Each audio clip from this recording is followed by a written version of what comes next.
Hello chat, happy Sunday. Welcome to the stream, guys. Welcome. Yippee! Oh, we got a interesting stream today. Gonna do some writing today. We'll get more into that. But first, welcome. Welcome, guys. Welcome to the club. The club of writing and creating and healing. It's a nice club. It's a safe place. Hello. Wow, there's everybody. Notification must have been out a little bit later than usual. That's really funny. Well, guys, it's good to see everyone. Lots of people I recognize. Welcome. Special hello to my members. Hi, guys. We've been actually working on this kind of stuff in the Discord server, which is really cool. So yeah, today we're going to be working on a upcoming video that's also going to be available as a written document for accessibility purposes. But we're basically going to be talking about how to make a persona project, because it's one of the most common questions I get on the channel. So today we're going to go all in on that, and I mean like every little thing we can think of. So before all of that, hi, I'm Hawley, otherwise known as PetPyves. I use all pronouns. And, oh yes, I'm the one that made Persona Project. And today we're just going to be talking about what it's like to make one and basically how I made mine. And so that way everybody can kind of get a better idea, because I feel like it's something where I get asked this a ton and I've been meaning to do a video on it, so now it's going to be happening this week. So today I am definitely looking for any suggestions you guys have, anything you guys think I should add or change. Feel free to speak up and let me know if something isn't included that you need help with. Oh hey! Good afternoon. Welcome! Thank you, Spixie Sings for the dono. Thank you. Oh yeah, so that's another thing. Let's hop on over here. Thank you guys so much for all the really cool fan art today. If you want to submit fan art, there's a link in the description that's open even when the stream has concluded. All of the fan art will be shown up here, and oh my gosh, there's so much wonderful Parker fan art. I was literally gushing. It was so cute. I'm so happy about it. And if you want to donate to the stream, 100% of it goes to me, and I very much appreciate it. It keeps this starving artist fed, so I appreciate that. Oh yeah! And you can also become a member, gift memberships, all kinds of that fun stream stuff, you know? You have a May! Yay! You do have a May! Just in time for May! Oh, I can't believe May is gonna be this week. That's crazy. We're almost halfway through this year already. That's nuts. Oh, Tyler! Yay! Look, PetPyves. I took Fry's money and folded them to a plane. Proceeds to flay it, but it crashes and burns. Why are you like this? Fry's money. Frown.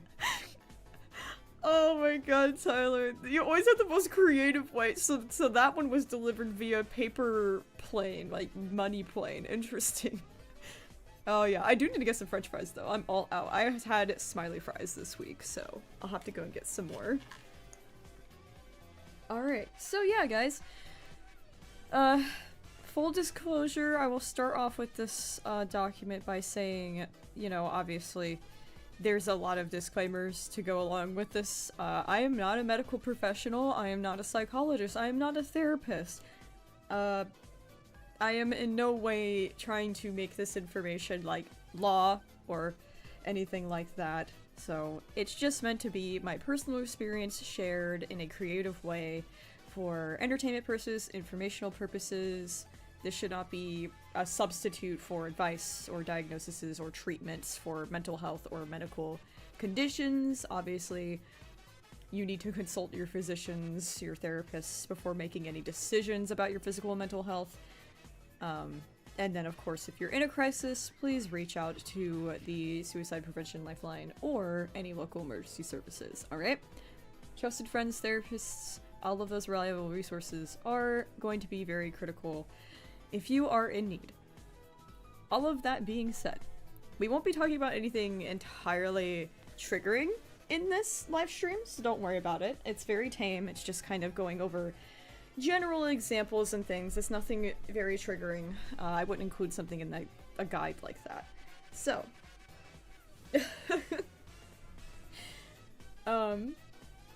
I want to basically go over what's going to be in this document before people start making suggestions, so that way you know what to expect. So we're going to go over the basics. We're going to cover what Persona Project is, what a personal narrative is, what shadow work is, and what inner child work is. We're going to kind of talk about questions you should ask yourself before making a Persona Project. We're going to go into building a Persona Project from everything from creating your eras. Oh, thank you, Lazy Artist! Sprinkles for all. Sprinkles! Have a wonderful day. Yay! Oh my god, it's the best day ever! Oh my god, thank you so much! Thank you so much, Lazy Artist. It's good to see you. Thank you for the sprinkles. I'm so happy. I didn't know I needed sprinkles. Yo, Blue Streak, you've been here for 14 months, dude! Holy cow. Holy cow. This is so exciting. Thank you guys. Oh my god. But yeah, we're basically going to be talking about how to conceptualize eras, how to design them, and also entities. I haven't gotten to the part of designing entities. That's the part I'm still writing. So, in case you're wondering why that's missing, I will be including an entity design under this creating your entities. Then I have every tab you can think of for writing, including some therapy exercises, such as memory recall, identifying core wounds, and then, of course, your writing tactics such as setting up themes, choosing formats, and then understanding the risks of writing and the process of working through trauma, the actual writing, committing to finishing, and then whether or not you should share your Persona project, alright? So that is basically the topics at hand. We're going to be covering all of this in this document to very extensive detail, but... Been following your project for a while now. Take Oh! my money. Dude, thank you so much, Just Draw Lynn. Oh, that's so sweet. I hope it's helped you as much as it's helped me. That's so awesome, dude. Oh my god, thank you. But yeah, so if you see anything or notice anything that you're like, oh hey, I'm really confused about something, can you elaborate on this specific topic? Feel free. The reason why I want to do this on live stream before making it into a proper video is so that way I could get some live feedback, because I know what I did for my Persona project, but I don't really necessarily know what everybody else might be struggling with, so I like to hear everybody's input. So this is a big welcome community thing here. So we'll just start going down the line. About the basics, so if you don't know what a Persona project is and you clicked on this live stream, hello! PetPyves Persona Project is the concept of exploring one's trauma through the creation of characters that represents oneself at different life stages or eras. Follows the basis of a personal narrative along with therapeutic tactics such as shadow work, healing the inner child through interactions with the inner adult, and it's an autobiographical retelling of my real-life events. That is Persona Project. Spider's webcam! 2 months! It feels like you've been here so long. Like, oh my god, you guys become like such staples in our community so quickly. It's just so awesome. It's been awesome having you in the Discord. Oh my god. Tieflings are really fun to play. My brother always plays a freaking tiefling whenever we do D&D. I play all different kinds of things, but I try to homebrew stuff more than anything, honestly.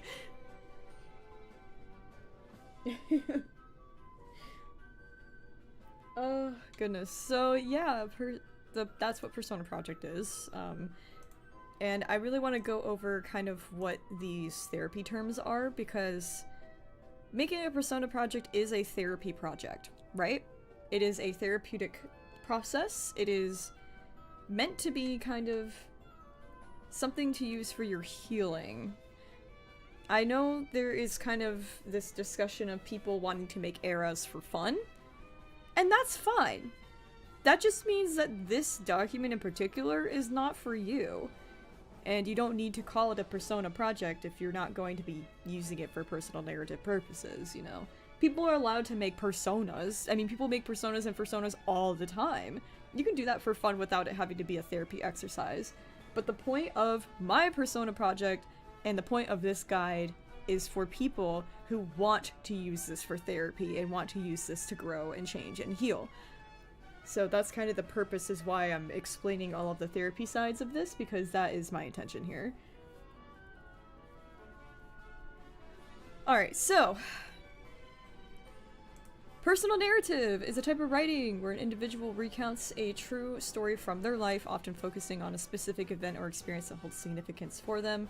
It's written in first person, aims to share a story and its meaning with the reader. The focus of these projects is about speaking truths, healing wounds, and gaining closure through works of nonfiction depicting real-life people, places, and events. This can be expressed through characters, art, animations, comics, written works, etc., and can be explored using a variety of terms and formats.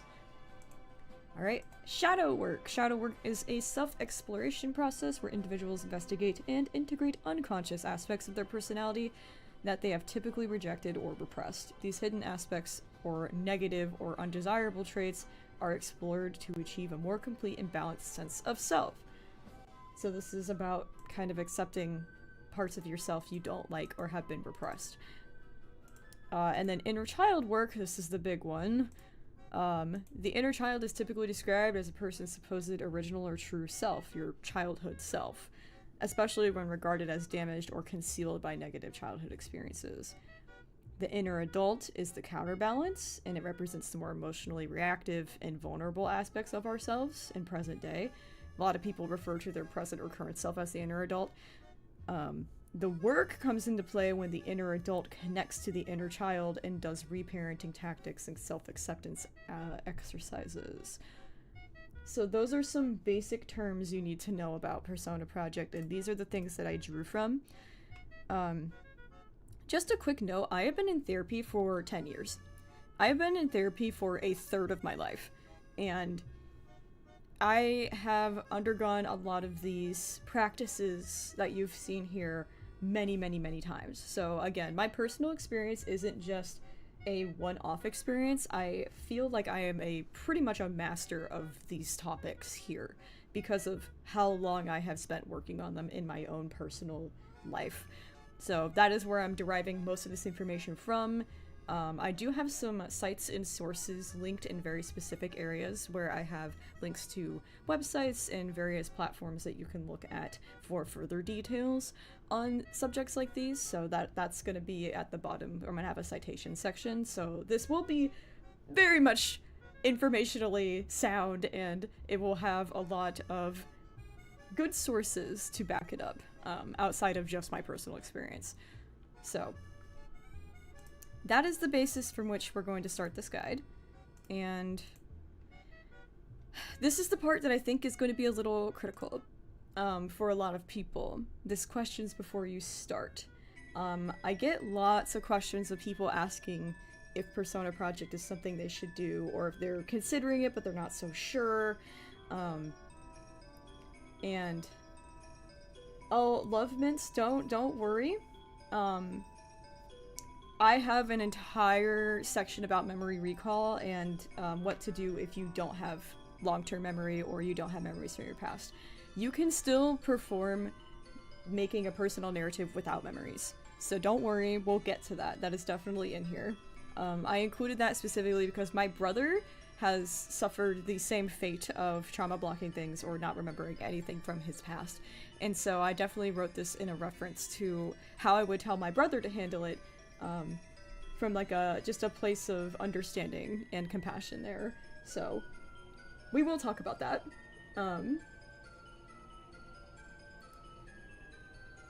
I saw another question that was just about my general Persona Project. I'm not going to be answering my Persona Project questions right now. Like, I saw why is Parker the only one that's he, him. That will obviously be explained in Persona Project. You will see in coming episodes why. It should be very apparent from one of the new episodes titled I'm a Boy. I thought I made it pretty darn clear in that episode, but I won't be discussing anything like that because I'm really trying to focus on this guide at the current moment, just so you guys know. So, big question I'm seeing happen in the chat a lot. Yes, you are allowed to make Persona projects. I'm not gatekeeping writing a personal narrative. A personal narrative is common knowledge. It is a very common therapy practice. It is not something that I just own the rights to or anything. I am so lax about this because it is so important that people heal, and I don't have the right to gatekeep something that important to people. It is... You're allowed to do whatever you want when it comes to your healing, especially because it's gonna be mostly private and personal information anyways. It's nice if you could say, hey, I'm literally taking the term Persona Project and making errors and everything, and then crediting me for the idea, sure, but like, you don't have to do that because this is such a generalized concept. It's like, nice if I get credit, but I genuinely don't care. What I worry about is everybody healing and feeling better. So, before you worry about the technicality of things, just do it, you know? But obviously don't just do it. You have to ask yourself these questions first. Because a lot of people, I feel, don't really understand the weight of this project. So I'm gonna go into this. Introduction.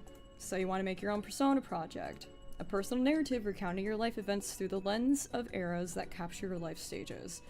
There are countless benefits to this therapeutic practice that'll bring you newfound peace and acceptance, but there's also risks associated with such a personal project. So before you get ahead of yourself, ask the big questions first. Question 1. What life stage are you in? This is, I feel, the most critical question that people ultimately skip over immediately because they don't think about this. There's 2 categories to this question, 2 answers to this question. You are either an adult or you are a minor. And I'm not saying this out loud so everybody can spew their ages in the live chat. Don't do that. That is not safe behavior. Please practice basic internet safety while I'm talking about this stuff. Don't share your personal or private information at this time, or at all, ever, especially online. That should be a given. But there is a huge difference between how adults are going to approach this project versus minors. Like, I cannot stress this enough. So, if you're an adult, you can write your personal narrative at any time. Being an adult is pretty much the A-okay to go ahead and start writing this. Young adults, adults, and elders have enough life experience and emotional maturity to reflect on these memories and be able to create more than 3 eras. You really need more than 3 life stages complete before you can think about writing an autobiography, right? Think about it that way. In addition, adults know, accept, and combat the risks of sharing personal information publicly or online in ways that minors do not.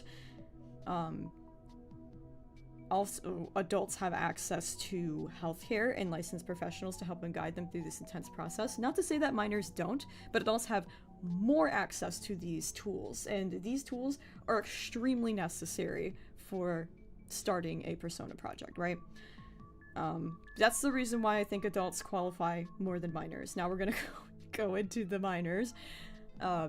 If you are extremely young, if you are below the age of 10, if you are still below the age of 18 even, I will discourage you from beginning a project like this. Because your personal information should never be shared publicly or online. Not to say that you have to share your Persona project, but a lot of people assume that you should for some reason. Just because I did it doesn't mean that that's the basis to follow, right? But a lot of young people look up to what I do and me, and they might follow that, and they might post personal information, and that should never happen. That is extremely dangerous. Secondly, minors are still growing and developing. You are not in a proper life stage to consider that kind of reflection, and you won't reap the same benefits because you are not emotionally mature enough yet. I know that this might sound a little harsh, but it is true. Your brain is not fully developed yet. You don't have the same capacity, unfortunately, and that is okay. You just need to be patient and wait, right? So minors should not tackle this project alone either. Nobody should. Granted, nobody should ever tackle something like this alone without the guidance of other support group members such as trusted adults, licensed professionals, family, friends, etc. But especially minors should never try something like this alone without adults' supervision, permission, licensed professionals' supervision, permission. So, that being said, sometimes teens, preteens, and children can benefit from a persona project, but it is almost never decided by them. It is usually decided by trusted adults, therapists, and teachers who also guide them through writing an autobiography. My therapist is a professional, she's a licensed professional, and my current therapist is specifically qualified for personal narrative creation, right? That is like her expertise, is creating personal narratives. And she works with young children, but it is always a very different approach than how you would obviously treat an adult writing a personal narrative. And it is something that is very, very, very careful and cautious, because you're bringing up a lot of trauma and memories and negative feelings, and it is not something a child should decide for themselves alone, because this is an intense therapy exercise. It is not for fun. It is not like for young people to do, in my opinion. And I put this in my FAQs once, but I don't think people really understood the message, and I really want to be loud and clear right now. It comes down to your life experience and age, being emotionally developed and mature, being able to create 3 or more eras, having lived through 3 life stages at least, and understanding the risks of sharing personal information if you choose to do so, and having access to healthcare and licensed professional. Okay? The life stage that you are in is going to dictate a lot of if this is the right step for you, right? Okay. Question number 2. Question number 2. Are you in a safe place? I have gotten this one a lot, of people saying, I'm not in the best place, or I still live with the perpetrators that hurt me, or I'm still in school, or, you know, some places that you just might not be in the best mind space to tackle a project like this. And it's not impossible to heal in the midst of chaos or while you're still actively being wounded, but it will make this process a lot more difficult and may lead to burnout, or just you might not ever finish your personal narrative if you're not in the right place to write it. So waiting until you have a safe, stable home environment is the best move for your mind and body to feel relaxed enough to be willing to relive the past and release unprocessed things. Having a good support system is good, and you especially need one for writing an autobiography. You need your friends and family close, you need doctors and therapists ready, because you need to maintain your health and well-being throughout this process. Alright? You can create your personal narrative without the help of others, but I don't ever recommend doing this alone. At all. You need a stable home environment, you need a support system. You should not be tackling this alone.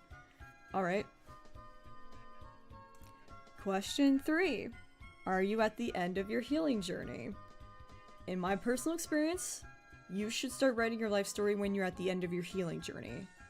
Alright, that can look a lot different for each person, but I personally think it's kind of like the final bow to wrap up therapy.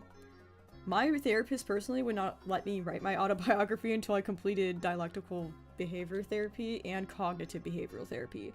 2 different complete therapy courses that took almost 6 years to complete before I was ready to write an autobiography.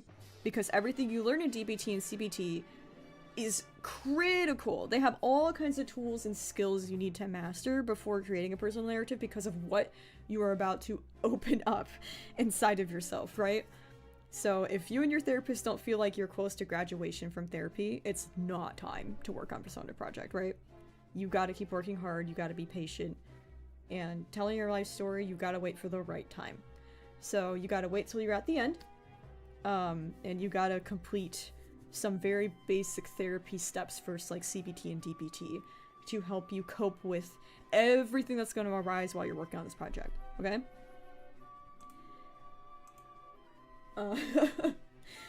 Sorry if I'm missing any questions. I'm just going the hell off right now. When I get to the end of this, I will open the floor, okay?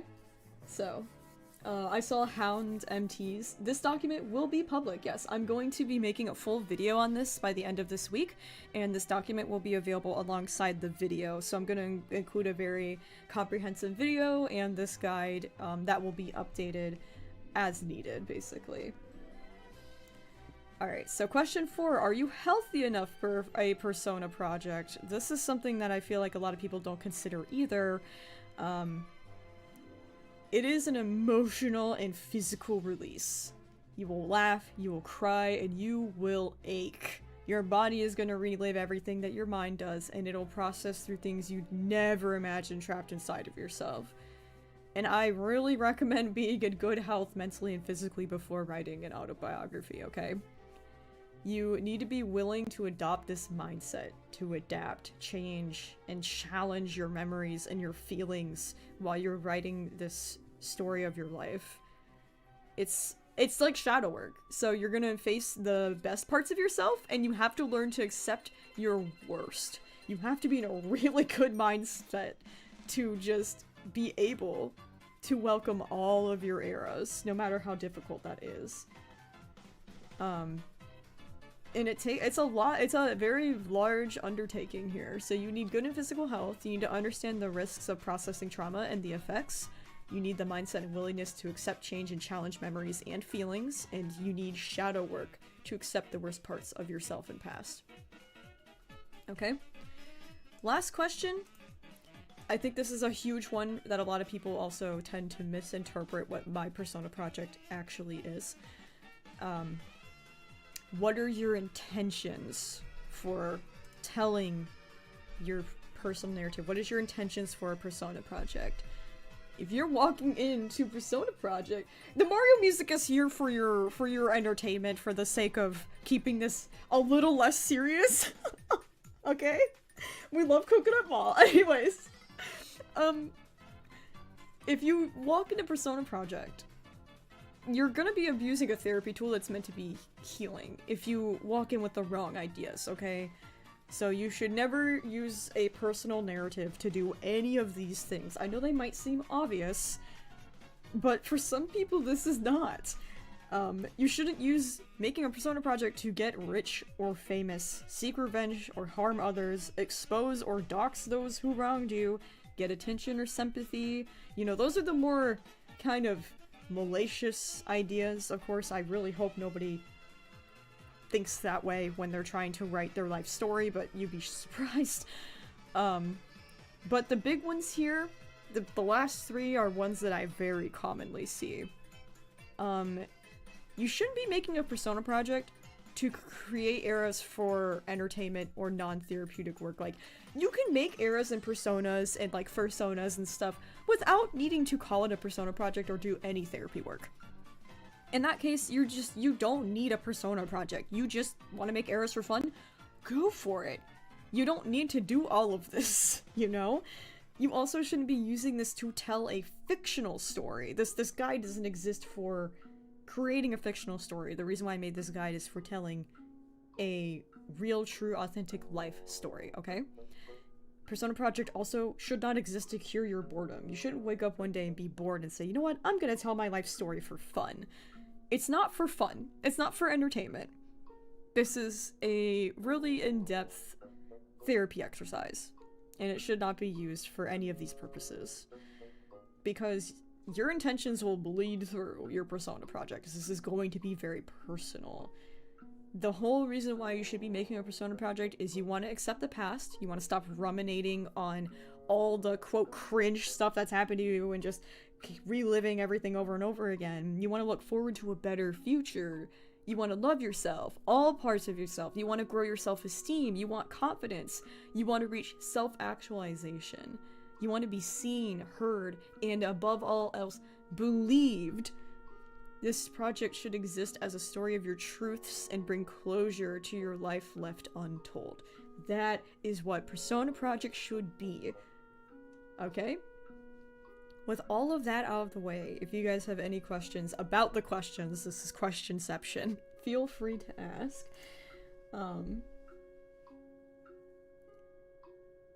Sold the unusual. Would implementing one's trauma into characters' backstory be counted as wrong ways for a persona project?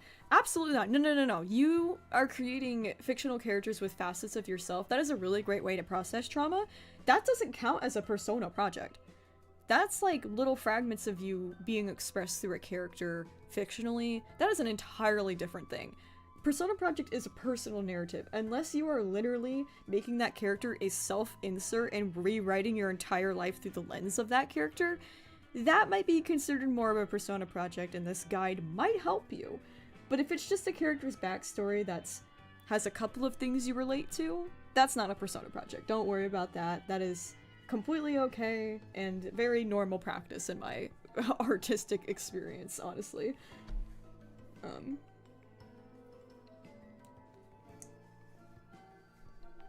I don't know what you mean, cute cores, with can I?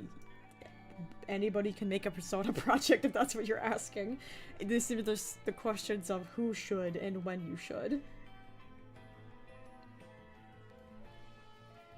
Just human making an OC to let out your steam, it falls into the same category as Soul the Unusual's question.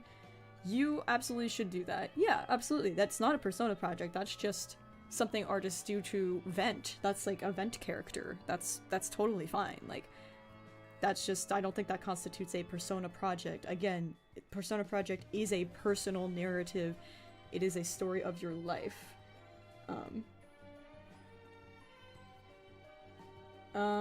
It's your boy Charles. Yes, we'll get into preemptively designing and creating eras before you're ready to start. That's actually a really great practice to get to know yourself and better flesh out your identity and connect to your past. So that is a good practice regardless of whether you're ready to make a persona project or not. That is in the design section when we get there. Good question.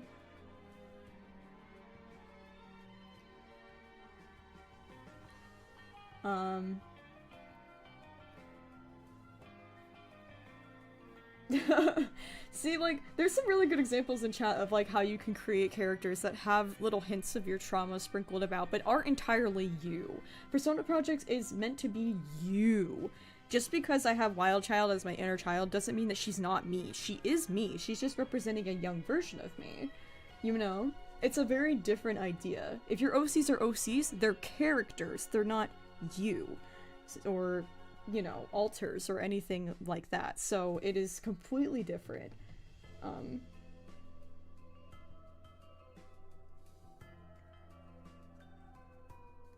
Frog fan, what would it be like if I used the format of a biographical animation to understand my life?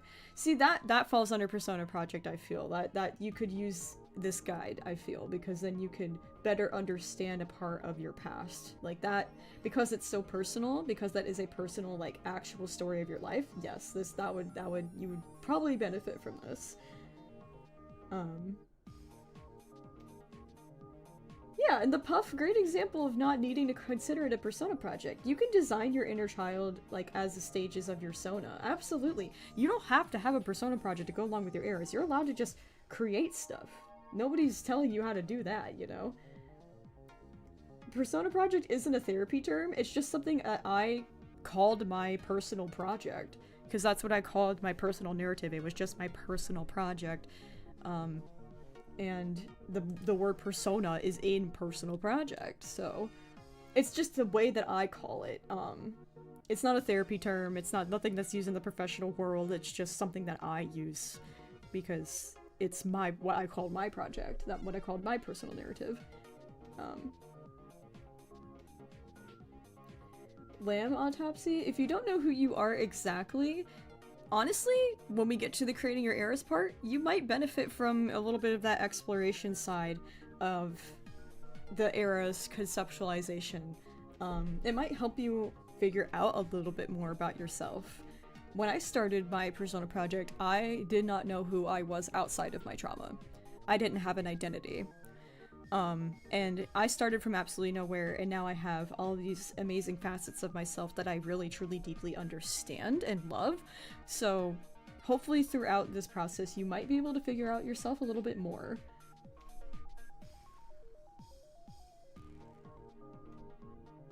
Could you make something similar to Persona Project, but with OCs? Telling your OC's life story. See, that falls into our little category over here called telling a fictional story. That is not what Persona Project is about. You could, in theory, create something similar to Persona Project for an OC, but again, it's not really what Persona Project is for. I wouldn't call it a Persona Project. At that point, you're just writing a story, you know, like, it's a fictional story. So as long as you know that you're writing a fictional story and you just want to tell your OCs all of their different eras and everything, okay, that's fine, go for it, but just don't call it a persona project and don't label it as a personal narrative, you know what I mean?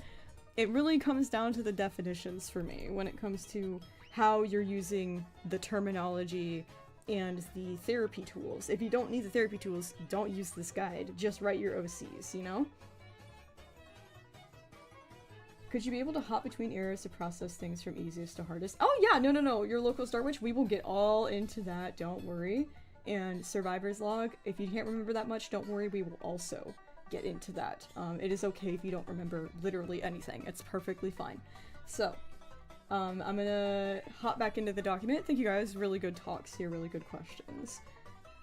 It seems I've gotten a lot of this nailed down, because a lot of this I already have written, so that's good. That means I'm doing a good job. So yeah, don't worry. We're gonna hop into the we'll talk about if you don't remember stuff from your past later. So alright, we're gonna hop into this category of building your persona project. So let's say you're an adult, you're in a safe place, you're ready to graduate from therapy, you're in good and physical mental health, alright? And you intend for this project to bring you peace and self-actualization, yeah? All of these questions are answered with confidence. Okay, you're ready to proceed. Cool. So if all of these questions are answered and you feel confident in making a persona project, now we get into making a persona project. You can do any of these steps in any order. This is just the way that the order that I did it, you do not have to do it in this exact order. This is just an example, right? So, creating your eras. We're going to talk about conceptualizing your eras. This is a little bit of self-exploration, self-discovery exercise here. So, your life's going to be broken down into eras, facets of yourself from different life stages. You can have any number of eras you see fit. I recommend 3 to 5 for a full personal narrative. And here are some indicators for figuring out where eras might start and end. Age and life stage, personality changes, location changes or moving, gender expression, interests, hobbies, fixations, likes, dislikes, favorites, friends and familial dynamics, major life events, graduations, birthdays, funerals, medical diagnoses. And I personally recommend following the age and life stage division. It has a lot of flexibility. There's psychological and scientific backing of understanding natural human progression of age, growth, and development here. So we're dipping into psychology, which, fun fact, is going to be my major. I'm gonna zoom out a little bit on these tables so you can see them a little more clearly, because some of them are gigantic. But I have several tables here and lots of good examples of how different life stages could be divided. So the way that I divided it for my personal project was infant to child is the life stage, 0 to 8 years. Preteen, 9 to 13. Teen, 14 to 17. Then I have 3 different adult eras. I have when I was a young adult in college, I have a young adult when I first started working, and then I have my adult career era. Right? But you can literally base this off of anything. So I have The Sims as an example, life simulation game. You have baby, toddler, child, teen, young adult, adult, and elder. And then I included some age ranges that might be there. So that's 7 eras right there. Then we have some other psychology-inspired ones. These are going to be a little bit harder to see just because the table is really big. This one is 12 life stages.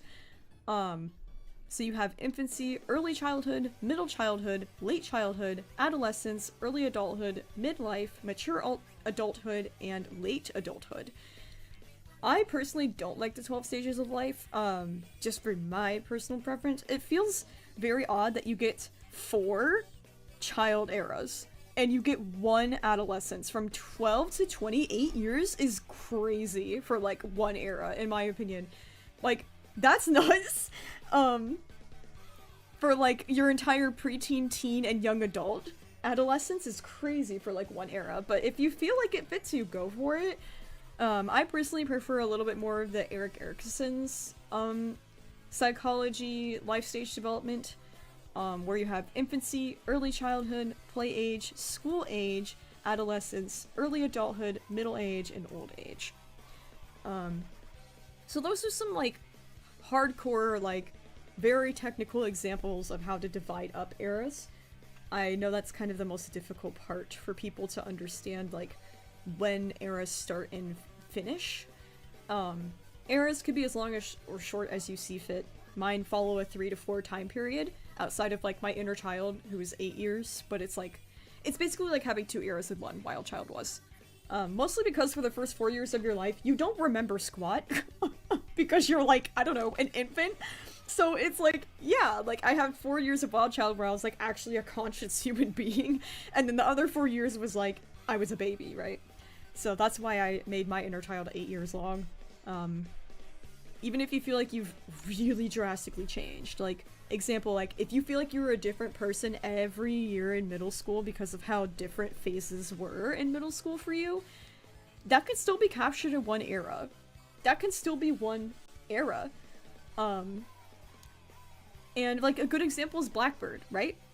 When I started her era, she was 9, and she loved Zuzu pets and action figure stories and videos and playing in the pool, like, very child stuff, you know, she was a child. And then as she continued into middle school and became a preteen, she started to develop, like, a love for Avatar and head over here for anime and, like, got into, like, really dark stuff, like Soul Eater at, like, age 13. So, like, we watched her interest mature over time because she is becoming a preteen and she is going through puberty and adolescence and is a very natural progression for a preteen era. So I think it's important to let your eras grow and change. They're not two-dimensional characters, they're real people. So, you know, a general basis is saying, oh, middle schoolers have, like, the wildest phases, you know, oh, middle schoolers are, you know, everybody can agree that middle school is, like, a very crazy developmental time, and there's a reason why we say that as such a general grouping. We don't just say, oh, age 13 specifically is the craziest year of your life. It is middle school in general tends to be the craziest time of your life, right? So even if you feel like one year you were like, I'm an Invader Zim RAR XD kid, and then the next year you were like edgy emo rock band, like goth, even if it's that drastic of a change, it could still be the same era. Because it's still like a very self-exploration and dramatic developmental part of your life, right? So, I have a lot of these little tables. They're really big, I apologize. I'm gonna, like, do my best to zoom these out for you guys so you can see them better here. Let's make this easier to see the whole ding-dang thing. Cause, yeah, we're gonna go through a lot of little fun tables and things that I've made, to help out. Good examples. Here's my persona project, how I split them up, and why. So, I knew I wanted to cover these life stages, you know, kind of like The Sims. I think The Sims was my biggest inspiration for my own personal division of eras. That sounds funny, but, you know, as an autistic person, my whole understanding of the world is literally hinged on The Sims. So, I have infant to child, preteen, teen, young adult, college, young adult working, and then adult. And I kind of describe my personality, like a generalized personality at each time. And then where I was, like what were the locations. I was at my childhood home, elementary school, then I was at my divorced mom's house, middle school, you know, all that good stuff. I had my gender, and like as a kid I was very fluid, but primarily identified as a girl. As a teenager, I was a boy and identified being trans. All that good stuff. I had my interests, which should be the easiest part, is your likes, your favorites, your interests from when you were different ages. I included like my favorite colors, favorite foods, like favorite things in general, like seasons, animals, and then my friends and family, what that was like. So I had my full family as a kid. I had 2 good friends growing up. I had a stepfather in one era. I had a tight-knit found family in one era. And then I had some major events, like, oh, my parents divorced when I was a child. There was 2 deaths in my preteen era. I moved houses when I was a teenager. I started YouTube when I was a young adult. all that good stuff. And then any diagnoses. Sometimes that can help you. Sometimes diagnoses can really change your life. And I know for me, a lot of these diagnoses sure did. Like, I know I've gotten like 3 or 4 different diagnoses in just my current era alone. So I include all that kind of stuff because your health is kind of important. Like, it's your body and what your body was going through at the time. So that's kind of my example. And then this is kind of where it gets a little more me, right? This gets a little more Hawley when you look at this next updated table, which is going to be very small, I apologize. But, next, after you have kind of like I suggest making a chart like this of just really exploring yourself and who you were at those times. That can really help you understand yourself better. And once you kind of understand those things, you're gonna try and name them. And honest to God, I was having a horrible time naming my eras. So I first decided to assign like a playbook or nail them down to like a single word that really defines that life stage. So I highlighted, for example, Wild Child here. I highlighted things that related to a playbook I assigned for her. So like wild, my childhood home, being fluid in my gender, nature, green, all of those things pointed to an adventurer to me. For Parker, being quiet and sad, writing and playing piano and loving fall was very poet-coded. For my current era, I'm tired but I'm free. I have my own house, I'm self-employed, I love birds, it's a very interesting symbolic thing. I have all of these things going on, all these medical things going on, I'm disabled, so I see myself as a survivor. So,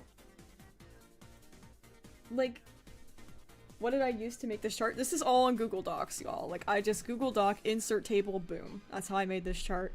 You can literally steal this exact chart if you want to just use era, life stage, all of this. You could use this entire thing if you want, especially when the document's out for free. Do whatever helps you break this down. But yeah, this is basically how I came up with my single words to define them, because that really helped me name my eras, right? So,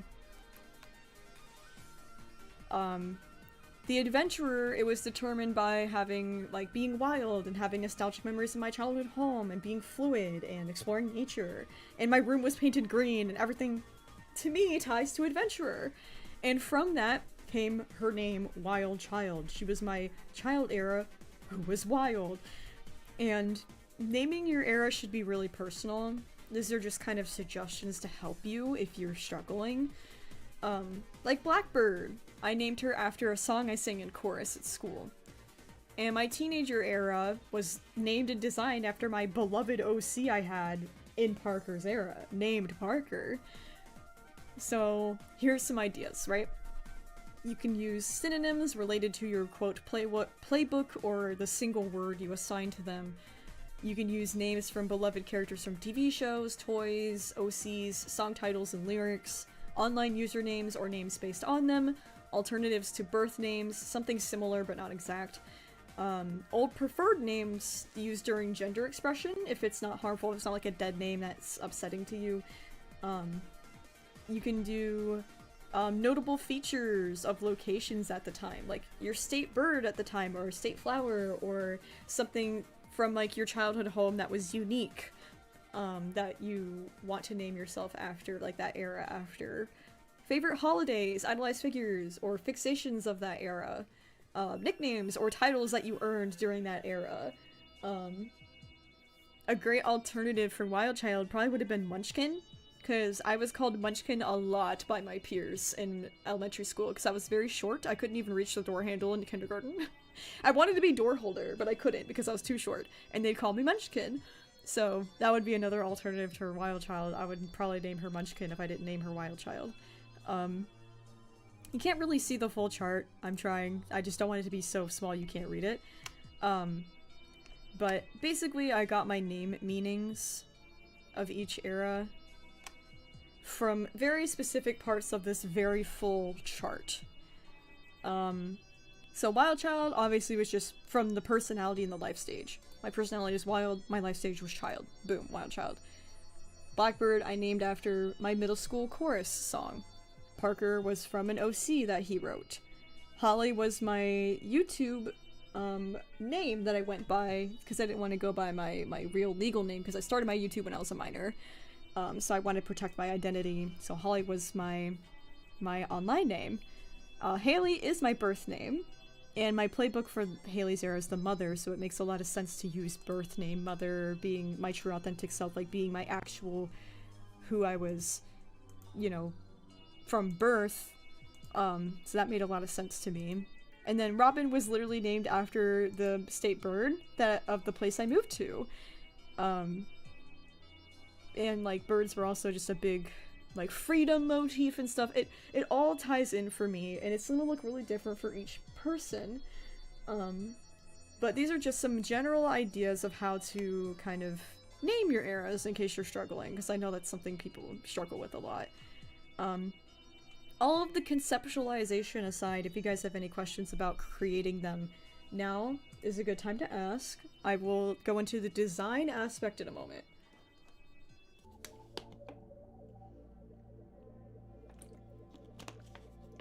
Ooh, Night Starry, you split up your eras by grades? That's awesome! You can do that, absolutely!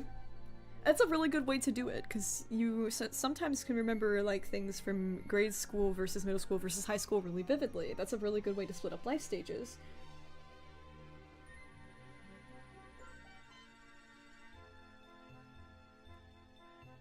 Is it better to give them all different names, Sockets?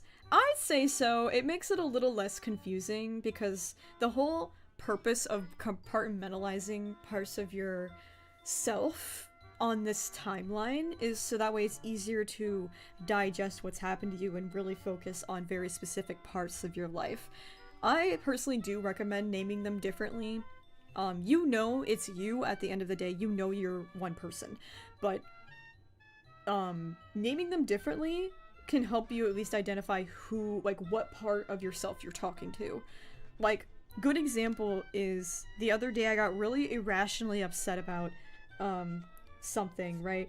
Basically, we had a service that was going to be provided to us, and the people didn't show up. And I waited all day for it, and I knew my inner wild child was just fuming. My inner wild child was like, I could have been drawing, I could have been, this is so rude, how dare they not show up? Like, my inner child was stomping around in my head, and being so irrationally upset, like, you know, like a child, because she's disappointed, had anticipation anxiety, and like, if I didn't have a name for my inner child, I wouldn't know who was at the root of my feelings. I would just be mad at myself and being like, why am I being so irrationally angry? I'm being so unreasonable right now.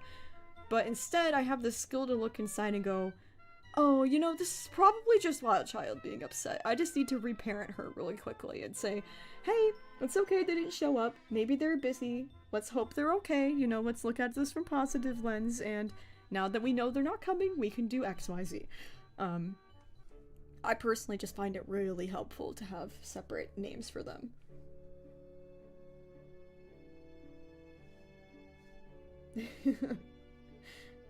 I'm getting some really random questions in chat. I apologize. I'm not answering any, like, personal questions at this time, like, if I've eaten at restaurants and stuff.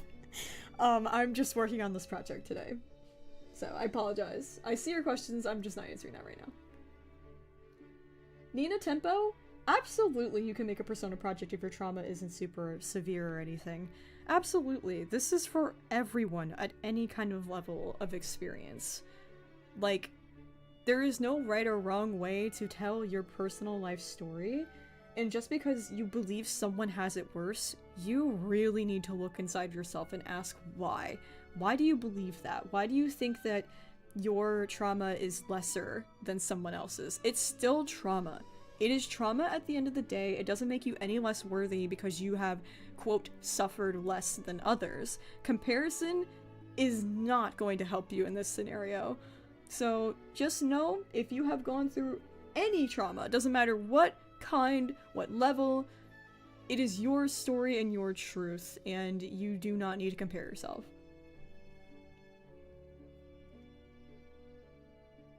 Oh, your local Star Witch separates eras by personality. Yeah, that's a great thing.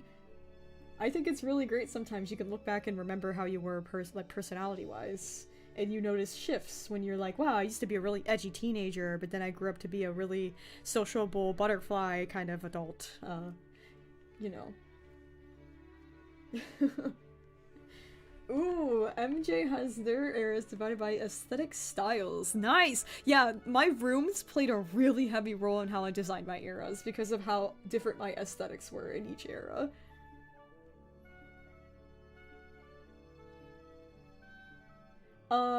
Are you, a good life stage? I would just say young adult. Like, as long as you're at least 18, you're good to go. I recommend whenever you feel ready. It might not be until you're midlife. It might not be until the end of your life if you don't feel like you're ready to tell your life story. It is really entirely up to you. I'm just saying beyond 18, you are good to go whenever you feel. There's not really a specific life stage I recommend that's best. It's just when you're at the end of your therapy. Like, when I'm done with Persona Project, I'm graduating from therapy, and I'm never going back to therapy. I'm done. I'm healed. I'm ready to live my life and be a functional adult. Like, I'm excited for that, really, truly. I'm going hiking with some friends. I wanted to give some fries or Dino Nuggets money before I go. Thank you! Thanks for sharing all this, and remember to stay safe, everyone. Thank you, Fizzy. Absolutely. Enjoy your hike. That sounds really lovely. Oh my goodness. Thank you. I'm gonna get some french fries. Thank you, thank you. But yes, I'm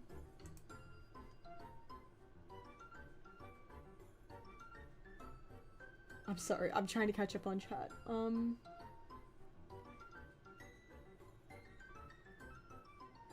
It's awesome that I'm allowing you to make your own Persona projects. You were always allowed to. I'm just trying to provide a good guide because people really ask, and I have a lot of experience to share, and I feel like this should be a tool that's available for everyone for free, forever. Healing should cost nothing. Healing... I hate how psychology and therapy is locked behind such a large financial barrier. I'm really trying to break that barrier by providing all of this stuff for free. Everything I've learned and all my personal experience and everything I can do to help the world for free, because God, we need more stuff like that in the world. I want it to be as accessible as possible.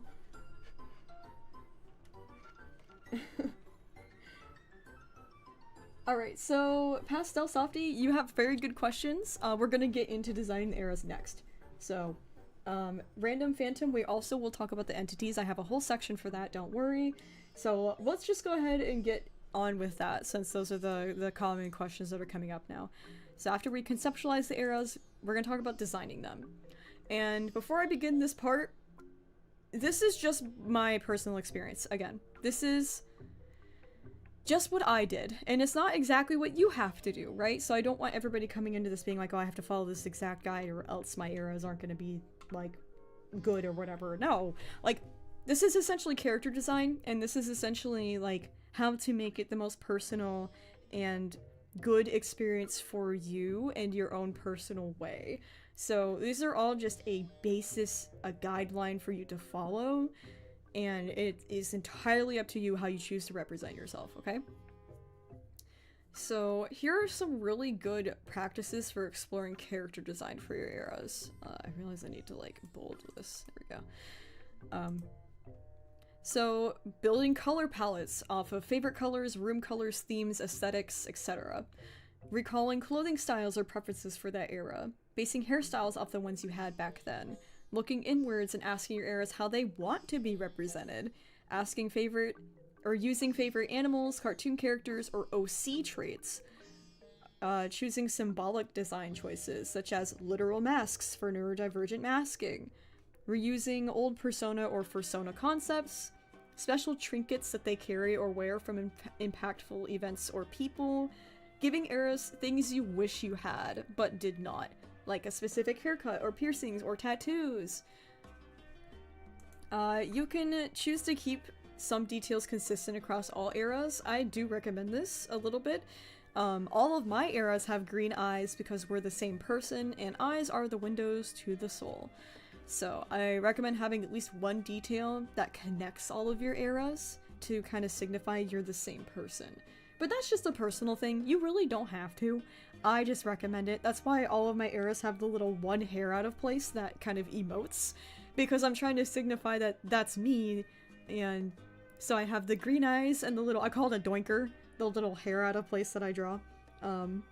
It's honestly inspired by Hetalia, which was one of my favorite animes from my past, embarrassingly so.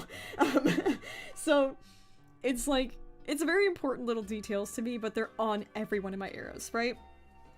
So here's an example of how I kind of design Wild Child. We're gonna go through the entire process of how I designed Wild Child right now. So I looked at my inner child, and I was like, hey little me, if you could be anything in the world, what do you want to be? And of course my inner child was like, I want to be an animal, I want to be a cat, you know? And I was like, well, no duh. No duh, I want to be an animal. That's like all I've ever wanted. I want to be a Pokemon, right? So I reflected on my childhood, and I saw nature, ponds, pools, beaches, a lot of water and swamps. I'm a Pisces, I'm a water sign. There's so many things about water for me. And the first animal that came to my head was frogs. They have distinct life stages, so Wild Child being a tadpole would show in her design that she is a baby. And it was perfect. So it was like a semi-aquatic creature to represent my childhood. And I thought that was great. So like another great example would be if you chose a caterpillar instead of a butterfly, because a caterpillar is very distinctly a baby stage of a full butterfly's life cycle. Like, that was just like the most symbolic way I felt to represent myself, because I wanted it to be a water animal. I wanted it to be an animal in general, because that's what my inner child would want. I don't think my inner child would be like, yeah, I just want to be a regular human girl. Like, no way. Like, so I made this little chart here to kind of describe, using my chart from before about all of the different aspects here. And this is how I kind of came up with the designs for each era. So, I had swimming nature, green, pools, infant to child, tadpole. That's how I came up with Wild Child's. Blackbird? I mean, her name is Blackbird. I was like, she's gonna be a blackbird. She's gonna have wings. And then Parker, which is based off of my OC I wrote, literally. So I just was like, Parker, boom. Just repurposed my OC, basically. Because it was a self-insert OC to begin with. Hawley, I repurposed my old fursona. That was based off of plants and flowers when I first started my YouTube. So that's where her design came from. Haley was just a dinosaur because I was really hyperfixated on dinosaurs during Haley's era, and it made so much sense to be a dinosaur. And then Robin being a robin because, I mean, I based it off of my state bird of a robin, so. And it also connects me more to Blackbird, and that's really cool. I liked having that.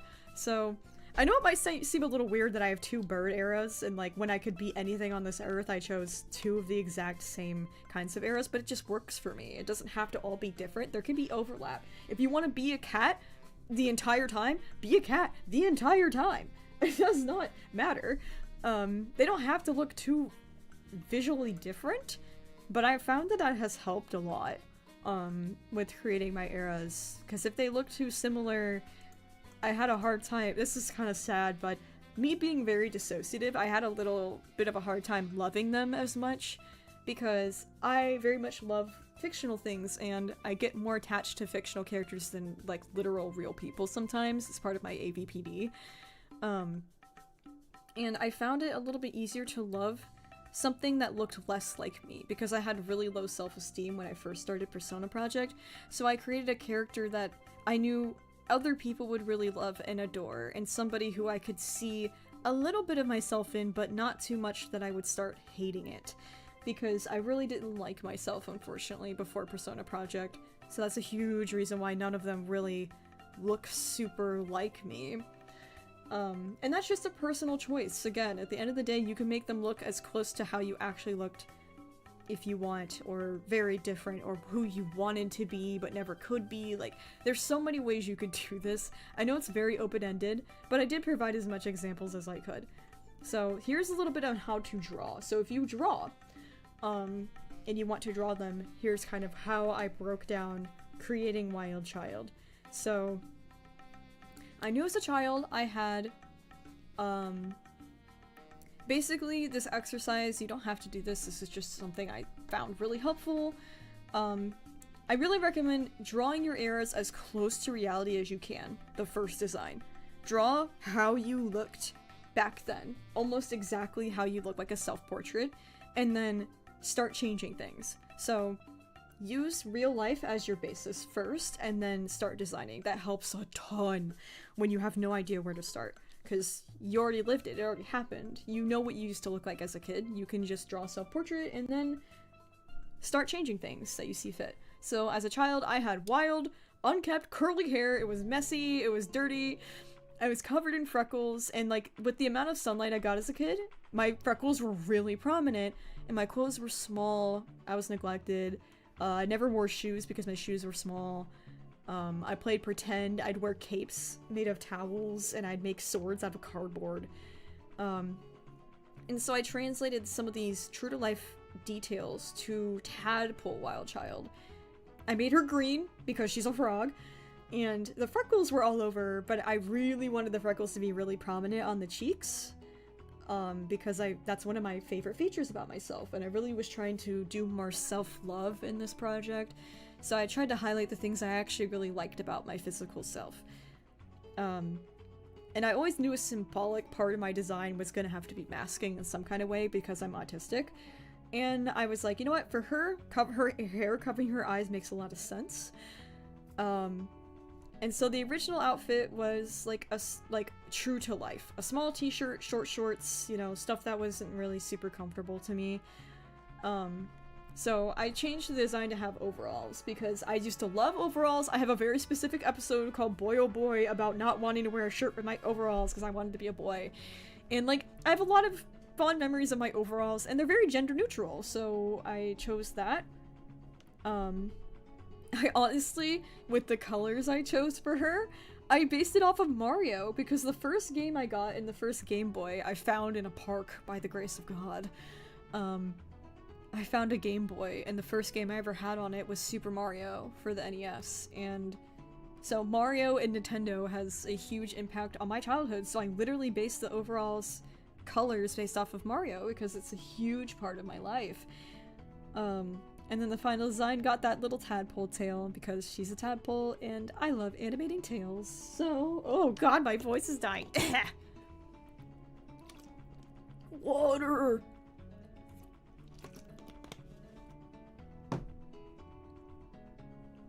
Okay. So yeah, this is kind of the visual representation of like how I used to look as a kid. Still a little cartoonish because I draw cartoons. I can't draw realism. I don't like that. But every little part of Wild Child, as you can see, embodies everything I just talked about. It is so personal, and it is just every single thing about it. The front teeth missing, all of it is just, it's a story. It's a part of my childhood. And not everyone's designs need to be super like in-depth like this, but to me character design is like my absolute passion, and so I really wanted to make sure this really embodied who I was, and it helped a lot with my self-love journey. So here's some more examples. These are just kind of fun pre-designs for the eras, and you can see how close some of them were to real life and how far away. So like Blackbird, I drew her with wings because I knew that she was gonna have wings in like my true to life design. But you can see how different that ended up being. And then you can see Parker is pretty much a copy and paste of how I actually used to look. I used to wear like this patched up, like sewn up jacket and torn up pants, and like had my hair in a big messy ball, and like it literally, it's so crazy looking at Parker versus Hawley and seeing the difference, because like Parker looks identical almost to how I used to look, really, and then Hawley is the same hairstyle but just turned into a cat. And like it's really interesting, like when I kept like the boots and everything, the short shorts, and like I just changed the color palettes to match the Hawley plant a little better, and like these are hopefully some good examples of that. Yeah, making mood boards is a great idea. I think I should add that note. So Later I'll go back and write that. That's a really great idea.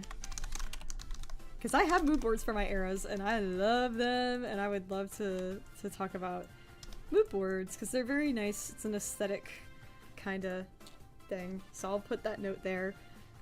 If you guys have any more notes on designs, let me know. If you have any questions or anything you think I should add about designing. Ooh, I am happy to provide as much info as I can.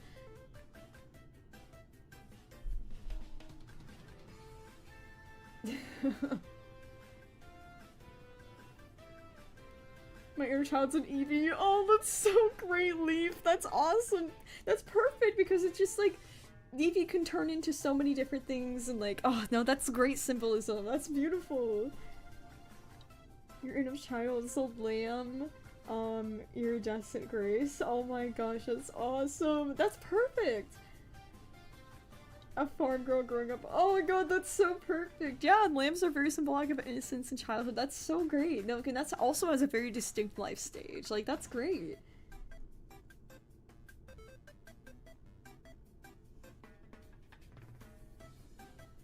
Do the eras have to be human or human-like? Oh, absolutely not, Von Kane. If it's easier for you to literally make warrior cats, if you want to just be like, okay, I'm gonna go warrior cats. I'm gonna go, here's me as a kit. Here's me as an apprentice, here's me as a warrior, here's me as a deputy, like, go for it. Like, you do not have to follow the spaces at all. Me personally, it helps me convey my story a little bit better by being more human.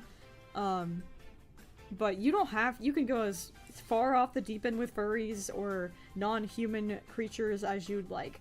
Only thing I would say is, obviously, don't turn yourself into, like, little monsters or demons or anything. That's not really gonna help you on your self-love journey, and that's also just a little bit feeding into some negative stigma about especially mental health, so you're gonna want to at least stick onto something a little more positive. Oh, I love hearing about everybody's designs. This is so fun! Fearless Rose, a deer's a great one too! I love that! Rosaline, a bee, a fairy, or a mix of both. That is so whimsical and fun! Oh my gosh, like a fairy garden, like a childhood fairy garden is so beautiful.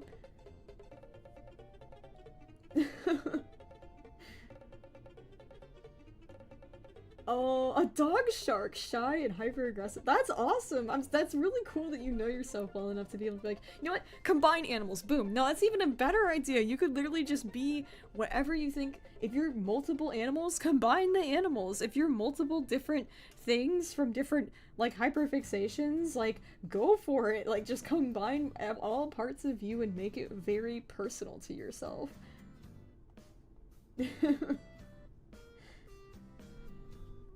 That is so cool. I love hearing about this. This is so soul healing. That is so cool.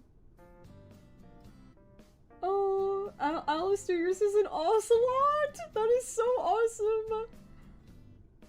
Oh my gosh. That does bring back so many nostalgic Minecraft memories. That's so wonderful. Yeah, turning your eras into your favorite animals. That's a great idea because it's, you know, things change throughout your life, and that's a really good indicator to also know when eras change. That's really great. Witch Hazel, it can be objects, absolutely. If you're like, hey, my inner child is a literal stuffed animal, like a stuffed animal from my past, or like a favorite toy, like a littlest pet shop, like, it can be absolutely anything that feels right to you. If you want to do an era as like a demon or an angel, like if it's like an edgy middle school like OC type deal, that's fine. I just mean like if you're really trying to demonize parts of yourself, because that is not going to be helpful at all. Like if you're like, oh my god, I was an awful kid, I'm gonna make me a little imp and I'm just gonna be ugly, and like, you know, like if you're really like going all in on these really negative details, that's obviously not gonna help you, and that's really not okay.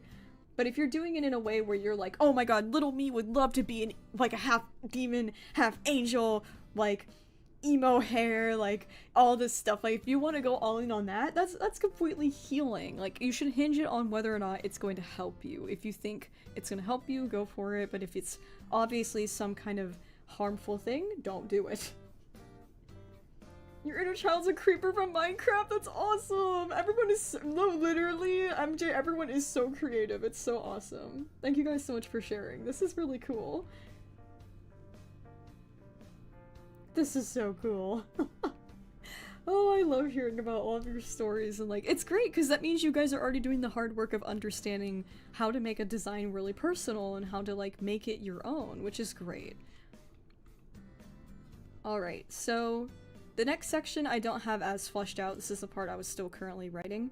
So I apologize. I don't have any designs for entities, but you can follow the process of the designing the eras pretty closely to the entities. But we're going to talk about creating entities and when you should, because this is a really important note, I feel. Austin, good to see you! My teen era is split into 4 like that one character from Demon Slayer because how different I was between each year, and by the end they come together. That is so cool, dude! That is so cool! Hell yeah! That's a really good way to do that. That is so fun! Thank you for the dono and thank you for sharing. That's really cool, dude. That's a really good idea! Wow! Oh my god, you guys are so creative. I'm so jazzed. This is so fun. Oh, I love that. That is so cool. Again, Pastel Softy, it does not matter what you have experienced. If it's trauma, point blank. You do not need to compare yourself to others. You can make eras even for those who haven't experienced much. If you don't have any memories from that era, you can still make that era. If they haven't experienced that much, you can still make that era. They're still a part of you. It's a very important thing that you accept all parts of you, even parts of you that haven't experienced trauma. That's still a very important part of you. So absolutely you should make an era for it, no matter the circumstance. Alright, so entities. There are some do's and don'ts for this. There's some very glaring don'ts, and there's some good guidelines here I have for what you should do when creating entities, alright? So, basically, you might benefit from turning other facets of yourself into entities, other physical manifestations outside of your eras. They're gonna kind of coexist with your eras. They encapsulate parts of yourself that you wish to heal most, but should only ever be things that are meant to be healed or recovered from. I repeat, they should only ever be things that are meant to be healed or recovered from. That is what an entity should be. I get a lot of questions about this. Here are some good examples of things that can be turned into entities. Mental illnesses like anxiety or depression, PTSD and CPTSD, personality disorders such as OCD, BPD, MPD, etc., eating disorders, addictions, nightmares or insomnia, negative or intrusive thoughts, toxic shame or guilt, shadows, parts of yourself you don't like, the false self, fake personality. These are all really good things you can turn into entities. Things to not turn into entities. These are things you should not do, okay? Autism, ADHD, DID, chronic lifelong conditions, disabilities such as dyslexia. What's the difference? The reason you should not create an entity for something like neurodiversity is because it's a core part of you, not something that needs to be changed or cured. When it comes to those parts of yourself, you need to go on a journey of self-acceptance instead. The reason why my autism doesn't have an entity is because it's not something I'm trying to move on from or heal, per se. It is just a part of me. It is a part of who I am so fundamentally. It is not something like depression where you go to therapy and you work through it and eventually you recover from it. It's autism. I'm gonna be autistic my entire life. You're going to be ADHD your entire life. You're going to have chronic conditions your whole life. You're going to be disabled for a large portion of your life with a lot of these intellectual disabilities, for example. There might be temporary disabilities, sure, but they're still not good to make into entities because it's just not appropriate. Oh, you're welcome, Winded Spirits. No, I especially think DID systems should not be turning DID itself into an entity. You already have alters and you already have other things going on to an extent that I feel like it's not going to be helpful for any of them to understand, or it's just not gonna work in this instance, I think. So, correct me if I'm wrong, I just think that it is just not something that needs to happen for DID specifically. And while it can be healed, and it can go through those sort of things, I just don't think it would be very helpful to those individuals in the way that it would, like, depression or anxiety or PTSD. It's kind of like when you could go into remission of things. I feel like it really depends. Some people might not feel comfortable making their PTSD or CPTSD into entities because it is something that can just be lifelong. But for me, I turned mine into an entity because it helped me understand and accept it a little better into being a core part of my life. So it really depends, personally, this is just what I believe. Again, feel free to correct me if I'm speaking out of line here. I just want to really make it abundantly clear that your entities are not your monsters or your demons. Do not create these entities to be perceived as the monsters, demons, or villains of your story. The purpose of personifying these illnesses and disorders is to make them feel human and accept them as a part of yourself for however long they stay. Treat them as visitors. Difficult ones, yes, but treating them with kindness is part of the healing process. They must simply exist. They're not evil or malicious in nature. Demonizing your conditions only adds to negative stigma and should be avoided. I can't express this enough. I really can't express this enough. Like, I really can't express that part enough. Just, the whole point of why I made my entities is to battle that stigma and really show people what it's like to understand these parts of yourself instead of just demonizing them or trying to get rid of them or ignoring them or suppressing them. It's something that you should accept and look at with kindness and humanity. Ooh, self-doubt is a really good one that could come up as like a good example of something to turn into an entity.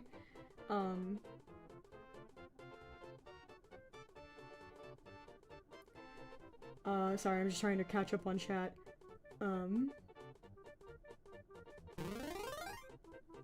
Oh, okay, so Solar Mutt, you had a DID entity, but it kind of just represents dissociation in general for you. See, I feel like as long as you know what you would like to do with the entity, Yo! I have big kid adult money and can now support creators I look up to. Oh, thank you! Been watching since 12. I love any character-related videos. Light blue heart emoji. Light blue heart emoji. Yay! Oh my god, thank you so much for the dono. That's so fun. Yeah, wow, you've been here since 12? Holy cow, dude. You're a veteran, for real. Dude, that thing's turning, like, 10 this year. I'm gonna sob.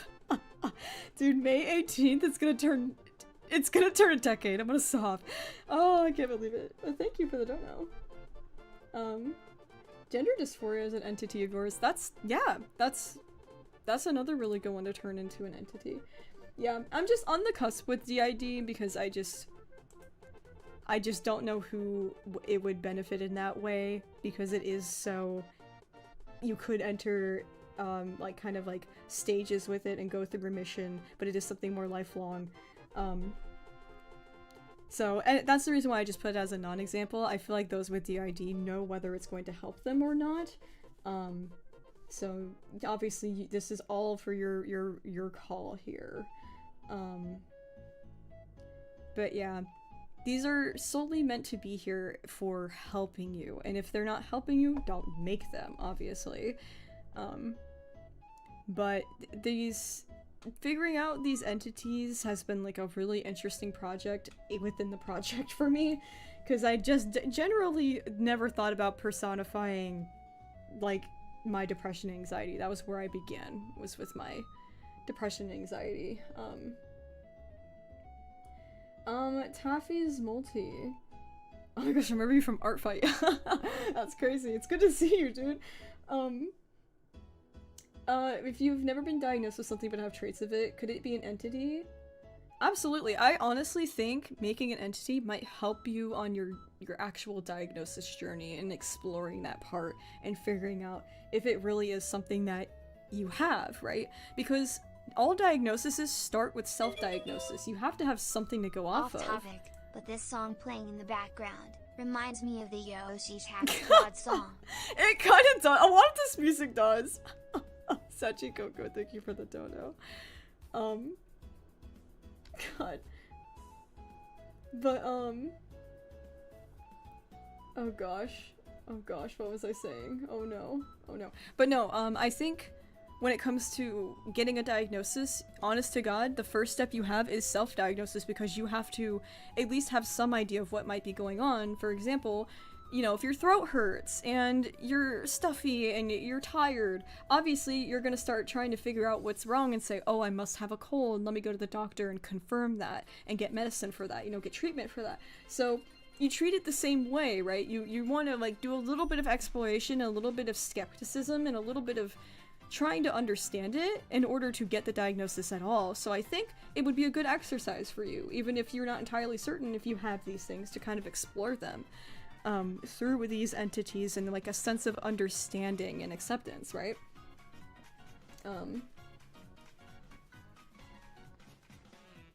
Oh goodness. Okay, so all of that aside,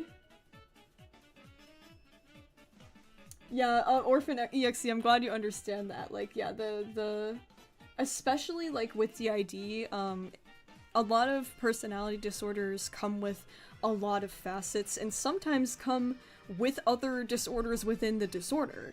And they typically have some of that CPTSD, which could also be a separate entity, and so there's just a lot of facets to it, and that's another reason why I'm like, maybe only stick to the smaller parts that come along with it for making entities.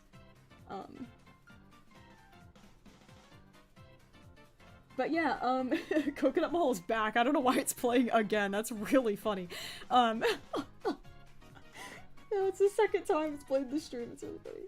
Could masking be a type of entity? I don't know. That is a tough one because I think that falls into the category of neurodiversity. I see masking as a survival tool, not so much an entity who kind of steps in your way. However, I did put on this chart here, let me scroll back up, the false self. In psychology, sometimes you have this thing called the false self. When you look at your identity, there's this bubble around you that's called the false self, and it's a bit of a performative, fake personality to protect your true, authentic identity inside. So you might relate to your masking might be a little bit of this false self, this almost fake personality that takes over maybe in social situations to protect your true inner self. But if you're specifically doing like neurodivergent masking, that teeters a little bit on the line of neurodiversity, of something that it's just a very common neurodivergent experience and it's just a part of who you are. If you think it would be helpful to turn to an entity, obviously this is your project, you do however you see fit. If you think it would help you to make that into an entity and learn to accept it and learn to let go of that habit of masking and be more of your authentic self without the need to mask, if you think it would help, use it. But it's one of those complicated teetering on the lines one for me. Pastel Softy, I don't have the design portion written out yet, but it will be in the final video, don't worry. It'll be very akin to how you do the personas, like how I talked about earlier.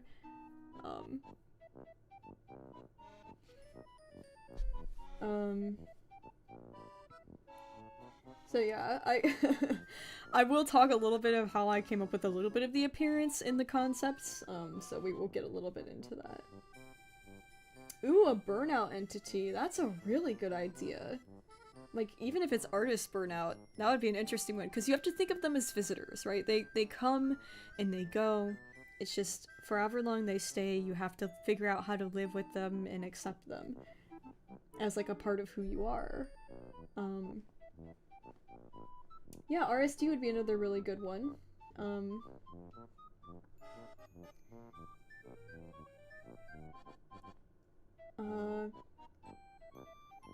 Ooh, actual physical symptoms, like diagnoses and things for entities. If it has like a psychological thing to it, right? Like a misdiagnosis, for example, being an entity. It depends, honestly, it really depends on how prevalent it is, and how much it is present in your life and how much of a visitor it is. Entities can stay for any amount of time, really. I just found that my entities are ones that stay for many, many years.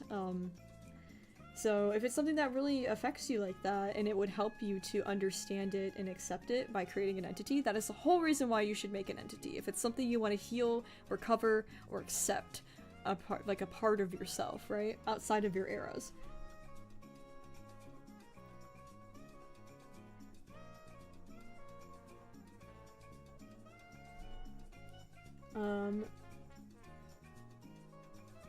I'm like, sorry, I'm really trying to, you guys have big messages and I appreciate it. I'm just dyslexic, so I try to really take my time with reading.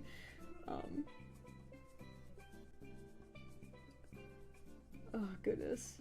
Must entities be a diagnosis? No. Like I said, a lot of these things on this chart are not things that necessarily have to be diagnoses. It's like nightmares. Everybody has nightmares, but some people have really chronic and scary and bad nightmares that are reoccurring, right? Negative and intrusive thoughts. Sometimes your negative thoughts can be really, really overpowering and they might lead to some self-doubt or a really negative perspective on the world. Those are not medical diagnoses. Where do you recommend start designing as a whole? Just call me Austin. Thank you for the dono. Don't worry, we're gonna talk about that in a moment. I have a big chart we're gonna go over in just a moment.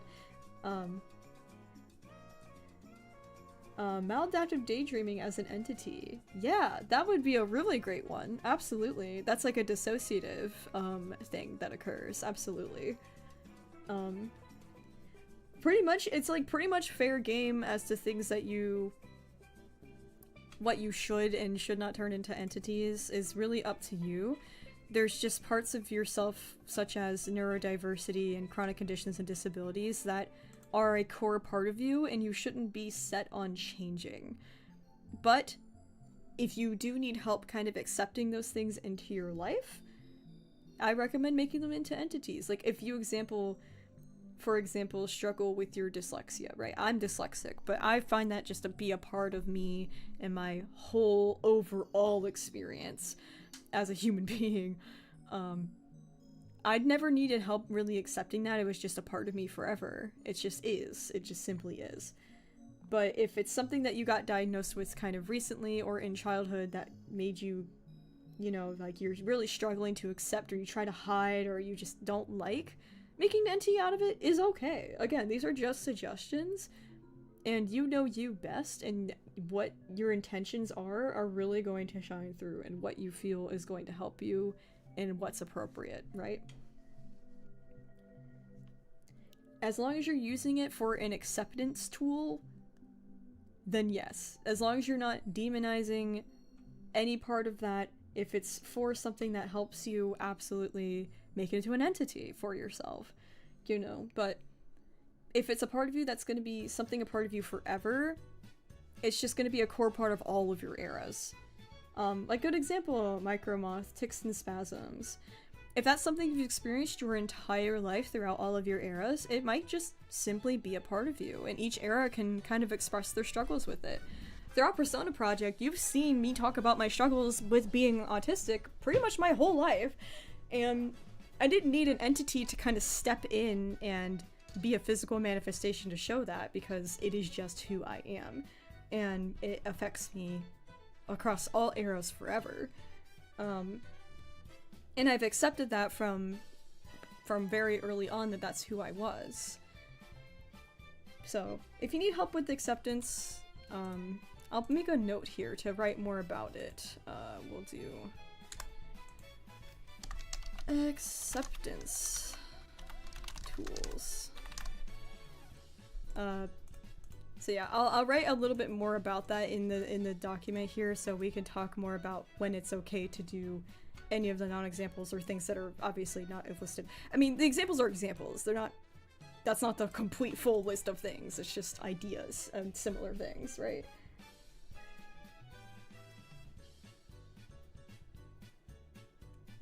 Oh, so yeah. Cryptid animations. This is such an interesting question. It's coming up a lot. I think I'm gonna have to make a note to put it in the document. Fit for all trauma levels. Okay, so big thing that's come up a lot. It does not matter what you have experienced, how much, how little, what kind of trauma. It is still trauma at the end of the day. It is trauma, point blank. You don't need to compare yourself or say, oh, I didn't experience enough to do this. It is still your story and your truths, and it's really important that you speak them. No matter how small you might think they are, it is still your life, and it's really important that you talk about those things, so don't compare. It's still your life story, you know. If you feel the need that you need to heal from parts of your life or tell your story, that is when you need to make a persona project, right? Okay, so onto this big heckin' honkin' chart. And I'm trying to get the full thing to show because it's freaking enormous. But basically, I took the chart that we made from the eras, the concepts, with all the eras information. And at the very end, you have diagnoses. And I've highlighted the diagnoses from myself that I feel like I wanted to make into entities. Depression, anxiety, OCD, bulimia, CPTSD, and AVPD. Now, I was diagnosed with IBS, severe food allergies, endometriosis, Crohn's disease, and low vision. But do you see why I didn't turn those things into entities? Because they're a core part of me. They're my disabilities. They're not something that kind of comes and goes. They are ever present. I've had these things forever. I've always been severely allergic to dairy and milk products. That's not something that needs to be turned into an entity, you know what I mean? But my OCD is extremely debilitating, and it's a mental health disorder that has completely ruled over parts of my life that I have to stop being so angsty at. You know, I needed to accept it and help move past it. It's a visitor. So I think really looking at things that are visitors versus things that are long-term will help you decide. Okay, so once you confirm that these are okay to turn into entities, conceptualize them. Write down all the facts first, right?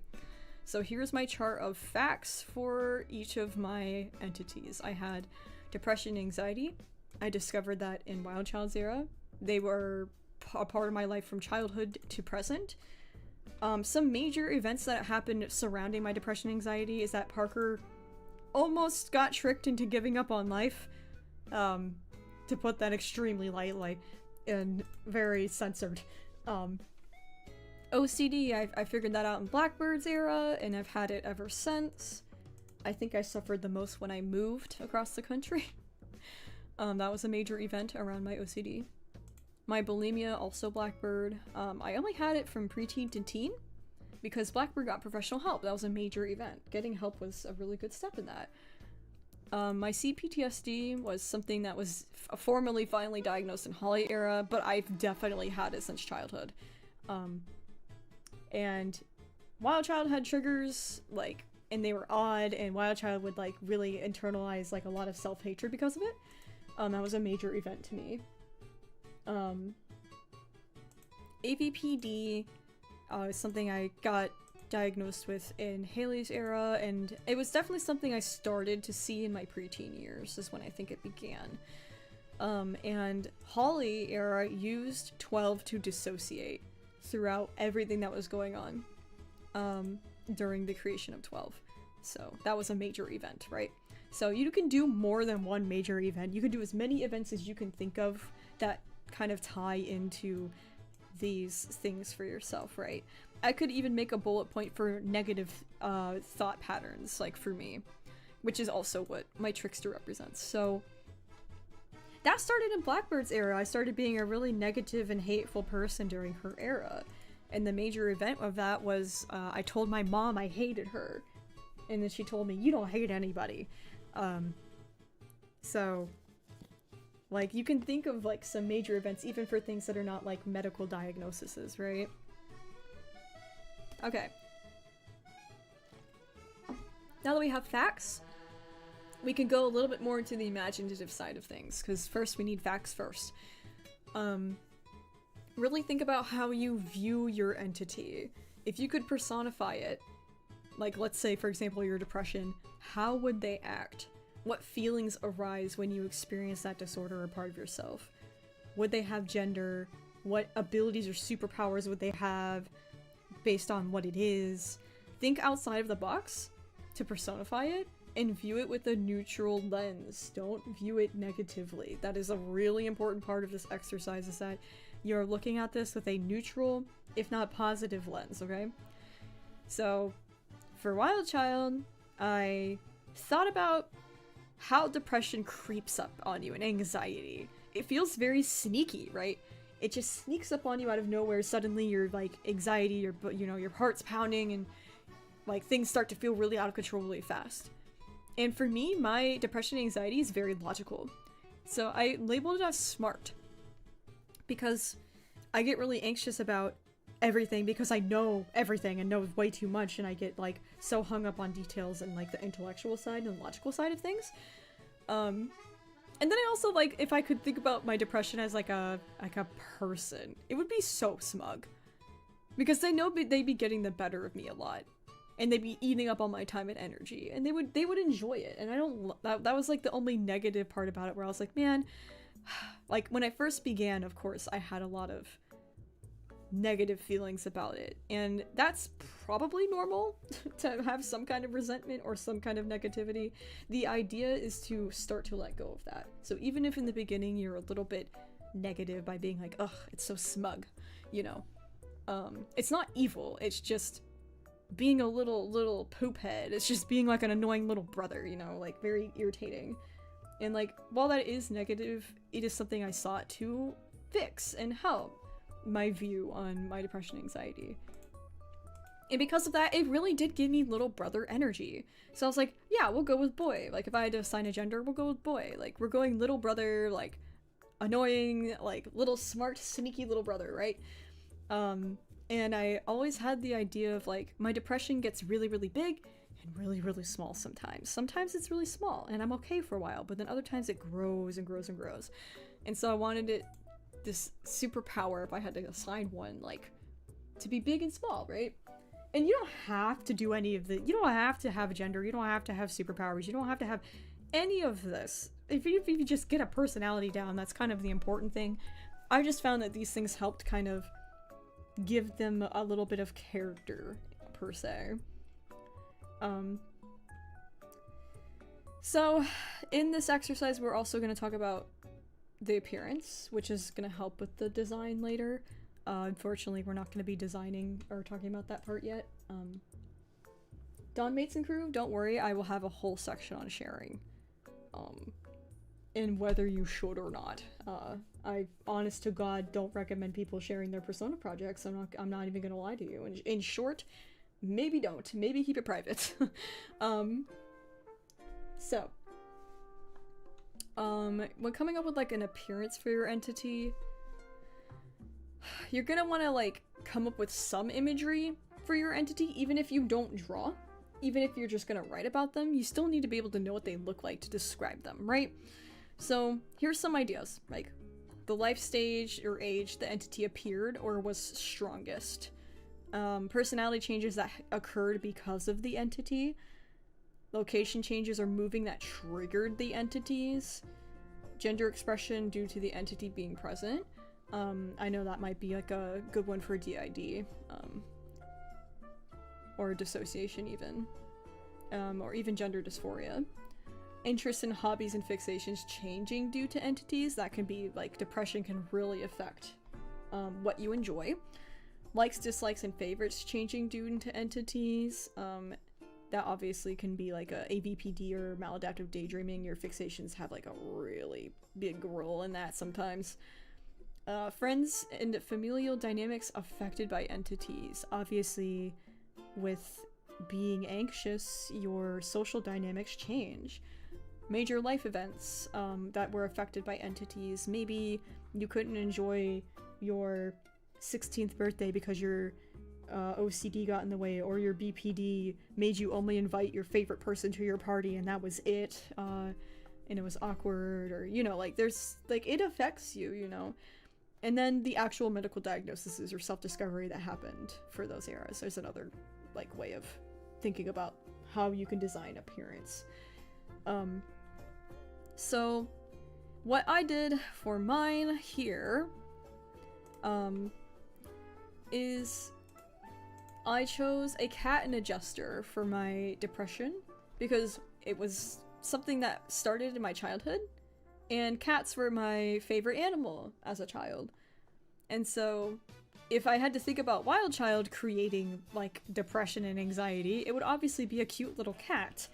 And I wanted it to be a jester because it was just, it's this smart and sneaky little guy, who's kind of pulling these pranks on me, and tricking me, you know?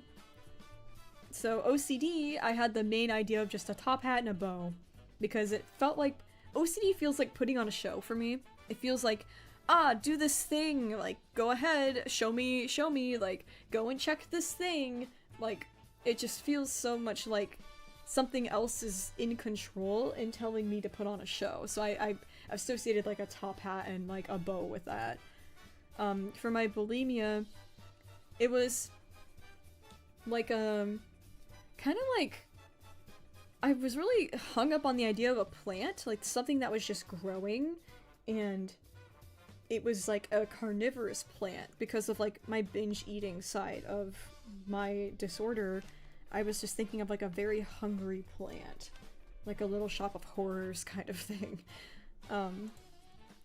And then for PTSD, I always had the imagery of a clock, because it just always feels like you're going back in time. Like, flashbacks just always make you feel like you're going back in time.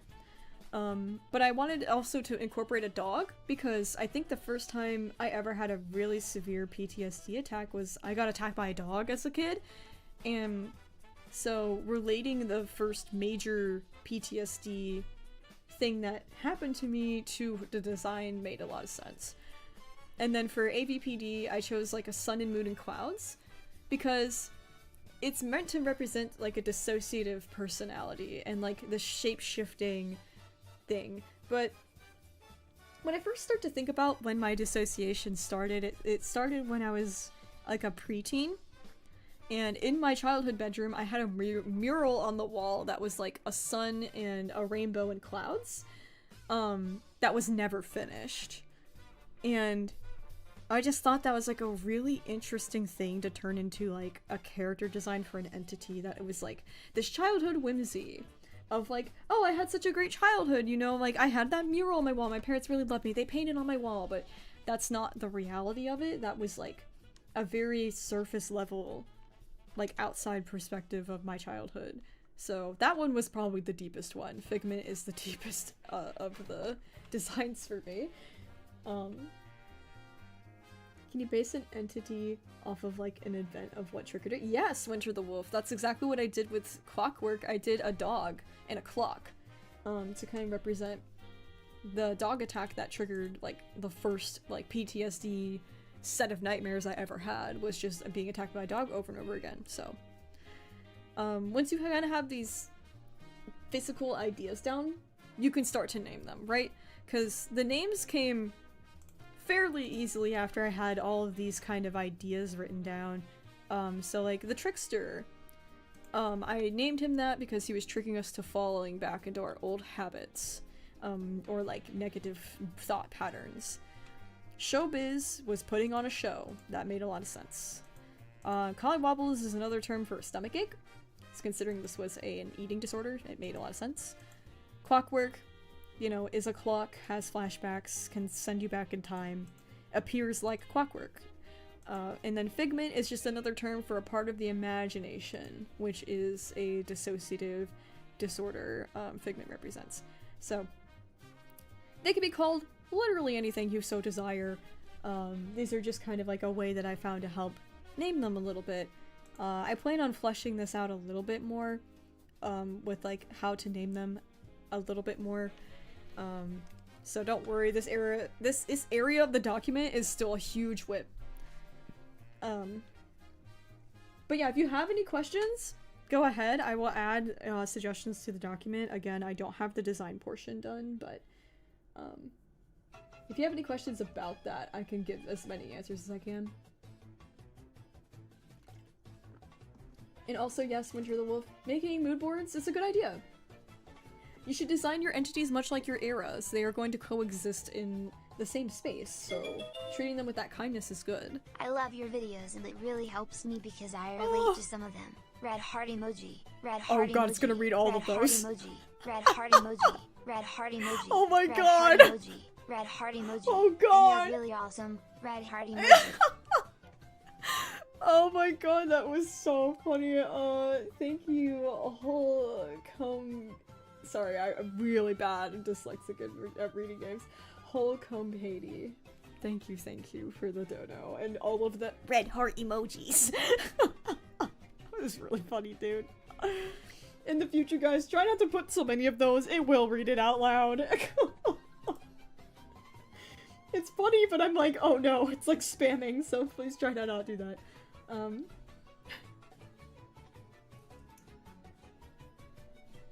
Ooh, Winded Spirits, yes! You can name, like, your entities after, like, anything. Like, stagehand being gender dysphoria is really interesting because of theater. Absolutely, that's like a really deep and personal meaning. That is exactly the basis you should follow for naming these things, right? Because they have to mean something to you. Even if you name, like, an entity like Steve, it's like, oh, well, maybe it's named Steve after Steve Minecraft because I first experienced anxiety in Minecraft when I was mining and I thought Herobrine was gonna get me, you know? Even if it sounds silly and it has a meaning to you, it's still meaningful to you. Like, it's just one of those things where it is totally up to you, and it's really nice how creative you can be, and I know that kind of openness is intimidating to some people, but literally for me, I literally just googled synonyms of imagination for my dissociative disorder. Because a lot of my dissociativeness is based off of like how much I live in fiction and stay away from reality. So I just looked for synonyms and found Figment. I was like, oh, okay. I'm gonna name it Figment, you know? So.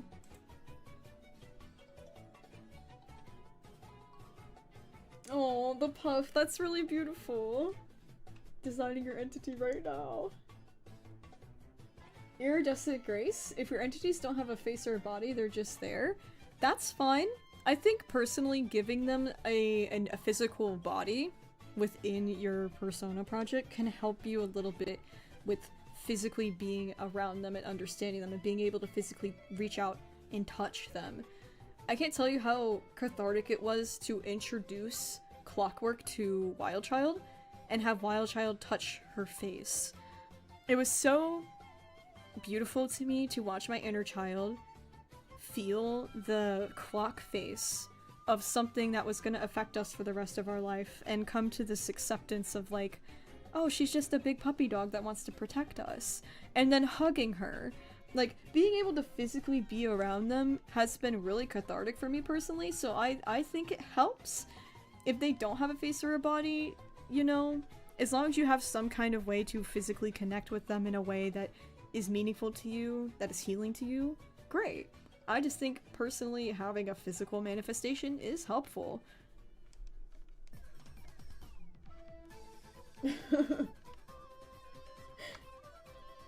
Oh, Spider's webcam, that's so funny! Just naming- that's what my therapist does. My therapist will name things for me, and then I'll change the names. She's the one who named my trickster. She kept, like, saying, whenever I'd say something negative, she'd be like, oh, your trickster is running wild today, and I'm like, yeah, I guess he is, isn't he? So that's why he mostly was named after my therapist, just calling him that, because he was like, your trickster is really tricking you into thinking this today. So yeah, like, even little nicknames and things, like, you know, hot or how silly, like, they can be anything. Oh, making yours a koala is awesome! That's a really good way to have them, like, kind of clingy and, like, but, like, it's still, like, a soft, cuddly little thing, and it's like, oh, gosh, you have to learn to love it, you know? Just human? Yes. I encourage people, make OCs. Do whatever you want. You don't need to make a Persona project to make eras. Like, you can just do that for fun. You don't have to do all this therapy work and stuff. This is just, if you want to do the therapy work, this is going to be here for you.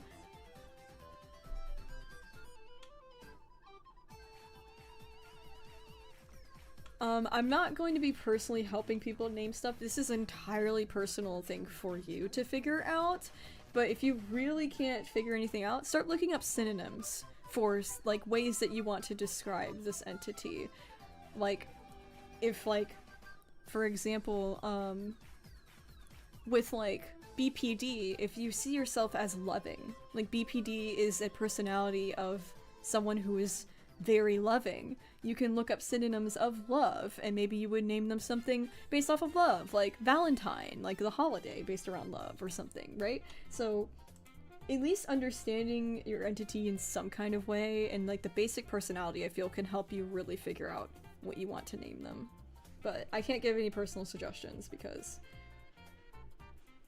it's not my job to do that. It is your job to do that. It's yours. Wow, Lamb Autopsy, that's really cool. Your BPD has 2 heads. This represents splitting. That is incredible. That is so deep. I love that. Oh, wow. And your OCD is like a Gushers candy monster? That's awesome! My dissociation is called Sponge because of the one SpongeBob meme, and it pretends to wipe away the bad memories, but all it does is soak it up. Oh my god! Thank you for donating, Austin, and sharing once again. That is really awesome! Like, I love that! It's so awesome how personal and deep you can make this for yourself, and like, again, it's personal, it's private. You don't have to share this with anyone. It can be as ridiculous or silly as you want, because it is your healing. And it is up to you to decide how you want to go about it, and how it will help you approach your entities with a more positive or neutral lens, rather than a negative one. Like a good example, when I was first diagnosed with AVPD, the unfortunate term that people use for AVPD is antisocial. And it's a really harmful word. People use it in a derogatory manner. They say, stop being so antisocial, you know, like, and they misuse the word, and they have created stigma around the word antisocial. So I only use the term AVPD now, avoidant personality disorder, because of how stigmatized it is. Oh, thank you! I just want to say I'm proud of all you. Oh. You're all doing great no matter how small the problem is. Yes, Pale Cat Lover, thank you for the dono. That is really sweet. Oh, I got smiley fries thrown in the bowl. Oh, the smiley fries went flying everywhere. Thank you. Thank you for the dono, dude. Oh my god. That's really awesome. I'm loving the encouragement in the chat. Oh. I don't even remember what I was saying. I'm so overtaken by my pride and joy. Everyone in the chat's doing such a good job. Holy cow. Gosh. Okay, so all of this aside, all of the entity creation and everything. So at this point we have made our entities and our eras, right? So now I'm going to talk about the writing, and this is going to get a little bonkers, so buckle up. Again, you could do whatever you see fit. You don't have to do any of this. You can literally just skip all of this if you want. I don't care. These are just the order that I did things in the therapy and what helped me the most in particular, specifically with the Persona project. So we're going to be doing some memory recall. And before I go into any of these therapy exercises, I want you to understand that this is something you should be doing with a therapist. It's just not something you should be doing alone. And what I'm currently providing, if it ever upsets you or it starts to become triggering for you at any time, please step away from the video. Obviously, I'm not asking you to do this exercise right here, right now, in this moment. It is definitely something you should be doing in private, not in this live chat. Please don't share any personal or identifying information about yourself. This is just to kind of explain what the exercise is, not per se, we're doing it right now. So I highly recommend doing this with a professional, and not alone, okay? Alright, so, memory recall. Once your ears are ready to go here, this is the hardest part.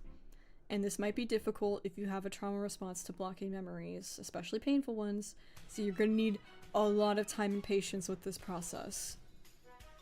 Okay? The most important part about this personal narrative isn't literally getting every single detail right, but it's about the feelings that you had. Even without clear memories, you know there's a reason for that. You felt bad. The reason why you don't remember things is probably because you didn't feel good, and your mind decided to keep that harm from you, you know, in a way. So you have to look at it from a lens of self-love of, oh, I don't remember everything, that's so frustrating, I feel stupid, you know, or, ugh, my trauma blocked everything, blah blah blah. You need to look at it from a lens of, why? Why don't I remember anything? And, like, the feelings instead. Because you can remember at least feeling some kind of way, right? So even if you can't remember a single thing, write that down. Quote no memories as a bullet point is a powerful idea within itself. It makes you question why. The whole point of the project is to get closure, and even without memories, at least noticing the gaps is an acceptance practice in itself. It's accepting a reality that I do not have memories, and that is okay. So even if you don't remember anything, writing down that you don't is acceptance, and it's a good practice to have here. And I have a gigantic list of things that you can do to help with memory recall. Ugh, I'm sorry, I'm chugging water.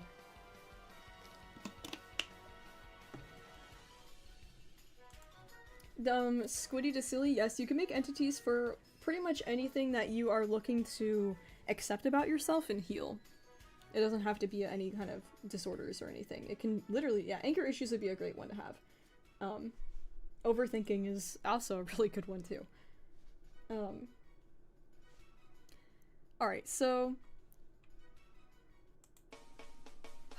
age and life stage moments these are kind of some ideas to help you remember things. Like these are first words to first job. Personality defining moments, risk-taking, exploring, location changes, moving households, exploring gender, sexuality, defining labels, interests and hobbies and fixations throughout your life, likes, dislikes, favorites, pet peeves, etc. Friends and family dynamics, especially the big changes, remembering those. Crushes and relationships, beloved pets and their stories and lives. Stories you heard from family members about your childhood. That one's a really fun one. That one can have you, if you have access to talking to your family, asking them about what you were like as a kid is a really good exercise.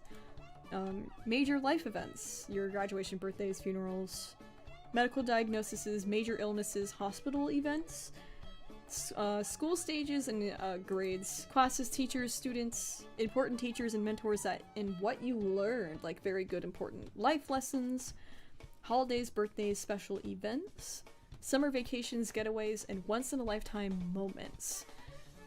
Precious gifts that you've received or large purchases that you've made. Firsts, like riding bikes, trying new foods, starting new skills. Lasts, like breakups, favorite restaurant closes, stuff like that. Seasons and the changes that they bring. Significant weather events, natural disasters, you know, like outside forces. And then the life and death cycles happening around you, like siblings being born or grandparents passing away. So these are like some very general basic kind of life events that you can kind of think about, right? Oh, thank you, Superstar Employee. That's a really good reminder that if you don't remember things, it is not your fault, and you can't control your memory, and it's not something you should beat yourself up about, and that's what this whole thing is about, is accepting it. But you might notice something about everything I just listed. These aren't all outright traumatic events, because your personal narrative shouldn't be just a venting session. It's meant to be a balance between good and bad in life, coexisting and ever-changing. It's like so important that you include nuance, because many trauma survivors develop this black and white thinking, and this process is meant to diminish that thought process of, oh, it's good or bad, and there's no in between, right? So when recording events, they are just that, they are events. You can go back and label them as good or bad later, but when you're brainstorming, just write down the facts. Don't think about the feelings yet, right? We're gonna talk about the feelings, obviously. Those are like the really important parts, but starting with the facts can help. With a little more unbiased timeline here. So this is how I started. Write out every year since birth and start taking bullet notes on anything and everything you can remember. Go by season. That helped me so much, going by season and trying to remember like the clothes I was wearing, or like what the temperature was like, or what holidays were happening around. Like the seasons really helped me. And then keep doing that until you get to present day. And honestly, work backwards. Start with the present and then go slowly into the past, because obviously you're going to remember more from right now than back then, and that's okay. It's okay if you don't have memories at all. The whole exercise is just a stream of consciousness kind of brain dump. Gather as much info as you can, even if it's just no memories, no memories, no memories. It's important to never leave a total blank, because it's a powerful statement to put no memory. And blank spaces will feel pressuring and discouraging, you know? So, here's Wild Child, era, year 1. I have some very basic bullet points for the entire year. So I have, family murder occurred when I was born. My first memory, which was riding in Dad's truck after a meltdown. I put a bullet note of, oh, this is what my dad was like during this time. He's an electrician, drummer, surfer. The first house that we had, I had a Looney Tunes baby room, and my mom was a stay-at-home mom, and she was a gossiper, and she was a hairstylist. In the summer, we apparently moved, like, a few months after I was born, but I don't have no memory of that. I was just told that we moved, and told about what my room used to look like. I had baby pictures. I was shown pictures of this from my family when I was young. Something I loved about my second house was the black and white kitchen tiles and the ladybug curtains. I have like a little... I was going to write more about grandparents, I just didn't. I don't know why. That's just a me thing. I should have wrote like what they were like at the time. But fall? I don't remember anything. I was like, I don't know, 1? And everything I have here is pretty much just what I know from what my family told me, not necessarily what I remember. The only thing I actually remembered is my riding in Dad's truck after having a meltdown. That's like the actual only memory I have that is my own from my first year of life. Like, obviously you don't remember that much, but everything else was told to me by other people around me. In the winter, we really felt the effects of the family murder, like the loss of wealth, how my mom dismissed me, my dad became an alcoholic, there was like hiding evidence, there was all kinds of bad stuff happening.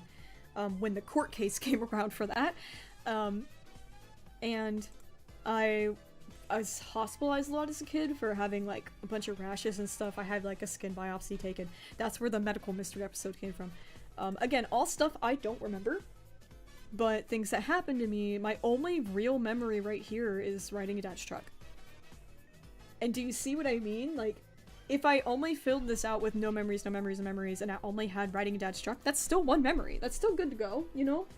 And that's not a traumatic memory, it's just what happened. I had an autistic meltdown, and my dad drove me around the neighborhood in his truck to calm me down. That was the whole memory.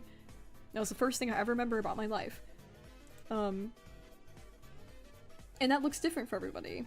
I did the same practice with year 2 because there's a lot more substance to this. And like you can see how this is very nuanced. It's not really meant to be very negative or just focused on the bad stuff. Like I just like, oh, I had a childhood dog. I had a half door. But then I included some of the negative stuff, right? Like, I was starved. I was left alone. I tried to escape, you know, like just the facts. And I would talk about the good and the bad, very back and forth, right? I I have the duality of I loved the hot air balloons, but I would trip the house alarm a lot.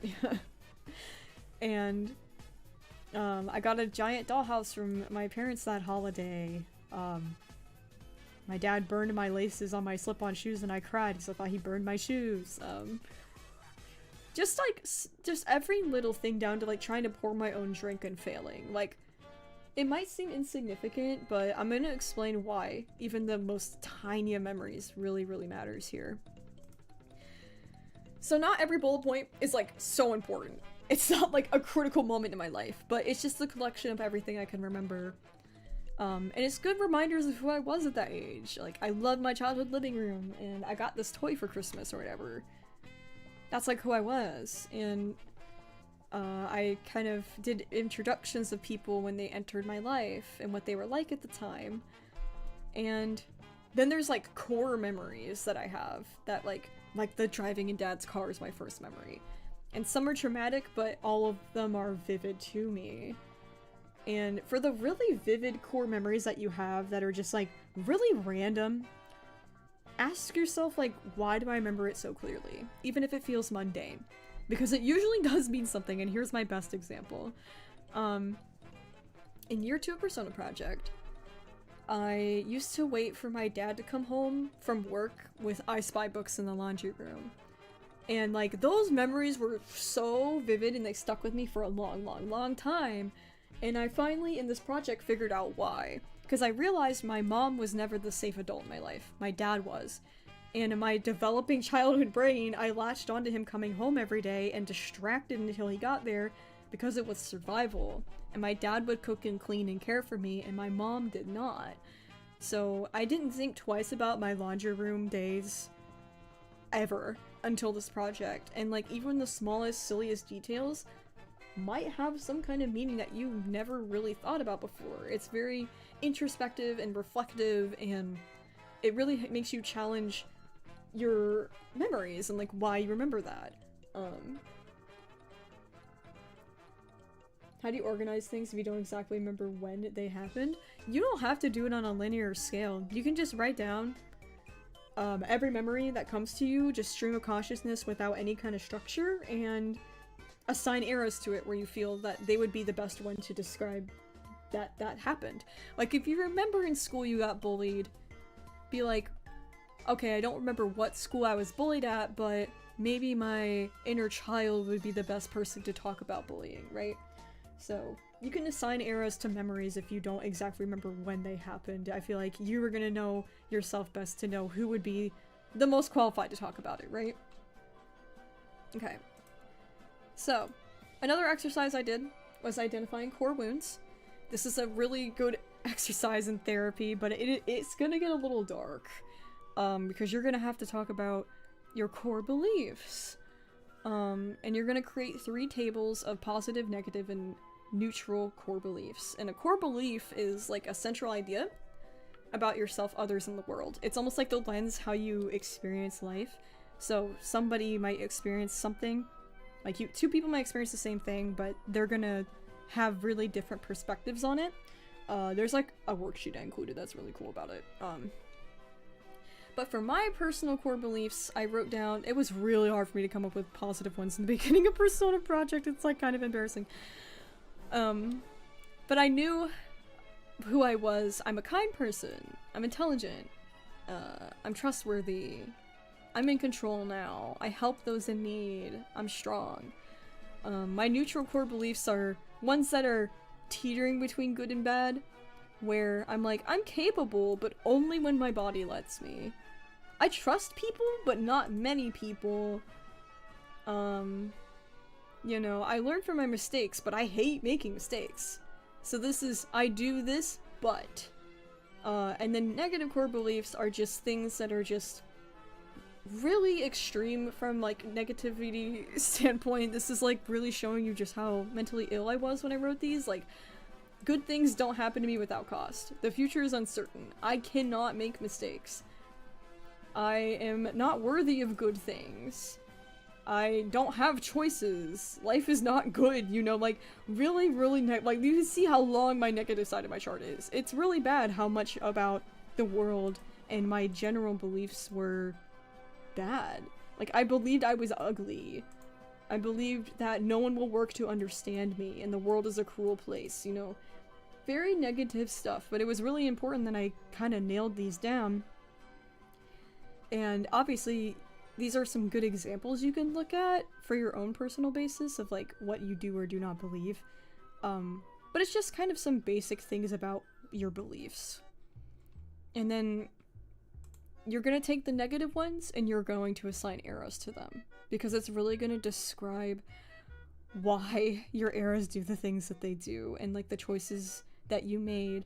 It'll help you kind of come to, like, a self-acceptance of why you thought that way, instead of being so accusatory at yourself or being so mad that you're so negative, right? It really lets you understand why you had that thought pattern, and so good things don't happen to me without cost. That came to me in Wild Child's era, because I couldn't enjoy anything without it leading to being hurt. I was guilt-tripped, and things always would go really horribly wrong without failure, and it was always by coincidence.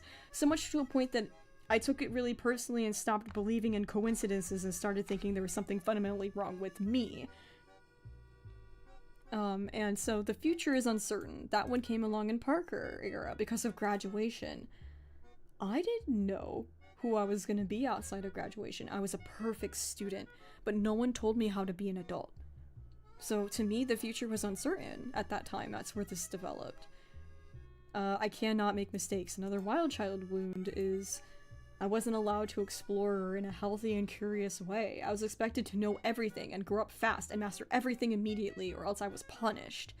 You know, that's the parentification coming in. But you can do this. I did this for every single one of these, and I won't go through all these examples because it is so much.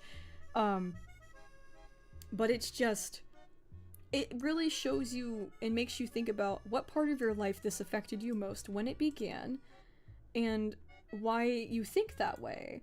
Like, there's something wrong with me, Wild Child. I knew I was autistic, but no one helped me, and they ignored it, and then I resented myself because I thought I wasn't acting right or normal. It really makes you understand why you think this, instead of just hating yourself for being like, oh, why do I think I'm ugly? I'm so stupid. Like, I'm not ugly, but, like, why do I think I am? Maybe because puberty. I didn't get encouragement in puberty. I was made fun of by my own parents and adults around me. I had no support in puberty. No wonder why I think I'm ugly, right? Teenager me never got support through one of the hardest things that teenagers go through. So it's about kind of unraveling these ideas so you understand your eras better and you can write them better, because you'll remember, oh, Parker thought he was ugly because of how bad puberty went for me. Now I remember, right? So that's another way to help you remember some stuff. This is shadow work. This is 100% a shadow work thing to do. And I also recommend just doing the positives and the neutrals as well for each era. Like, if I could go back up, I am strong was the whole theme of Blackbird. Blackbird is the one where I started to really believe in myself. I believe in myself. I'm strong. I help those in need. Only now in this era I've made my needs known. I have boundaries, and like, it's a good thing to go through all these charts for each of your eras, but the negative ones especially, because it helps you with a little bit of that self-acceptance. Now, those are the only 2 therapy exercises I really, really think you should do if you're gonna start a persona project, because it really helps you kind of identify and accept parts of yourself, right? So now we're stepping away from the therapy stuff and we're going more into writing.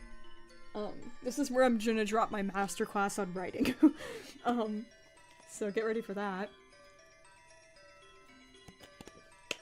Alright. So if you have any questions about those, I'll let you ask questions about any of those therapy exercises, before I begin. You're welcome, Esther. You're welcome, everybody. I know this is really helpful because I've been doing this for years. I've been working on Persona Project for years, so I'm like, I have all this abundance of knowledge, and it would just suck if I didn't do anything with it, so here I am, putting it out there.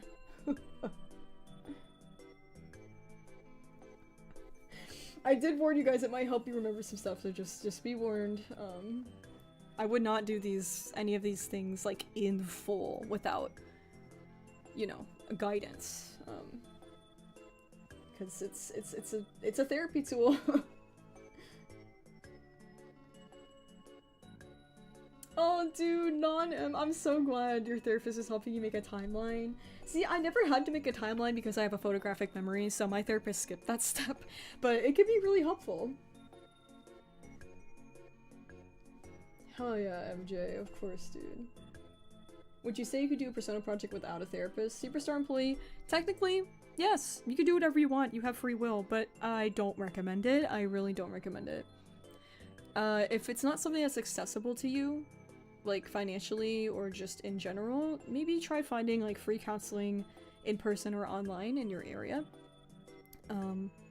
Because even just having like a guidance counselor from school or a free counselor online or in your area, even using like the hotline services can sometimes be really helpful. They have a lot of resources on their websites that can help you be connected with free therapy. So, there is a lot of accessibility out there. I think you should definitely try doing this with a therapist. I would not attempt trying to do all of this heavy, intense trauma work alone, because it's a little dangerous. It's a little dangerous to your well-being.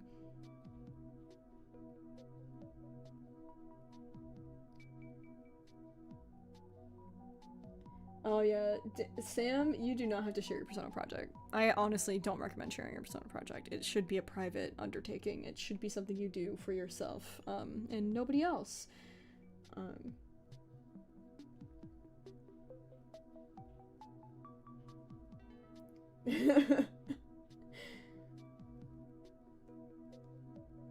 Oh man, okay guys, so to kind of keep going here, the next parts will get more brief because it's just kind of about writing. So we're talking about themes. We're talking about themes and stories. Again, this is not something you need to do, but it will help if you have some themes going in, right? For your Persona project. I provide some resources on that too.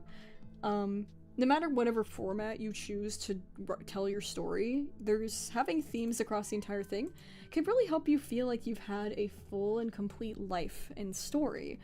So for me, for all eras, I have autistic masking as a theme.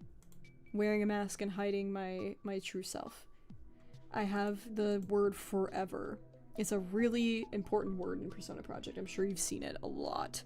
And it's highlighted in red and green and yellow. There's all kinds of meanings behind the word forever for me, but it's very black and white thinking.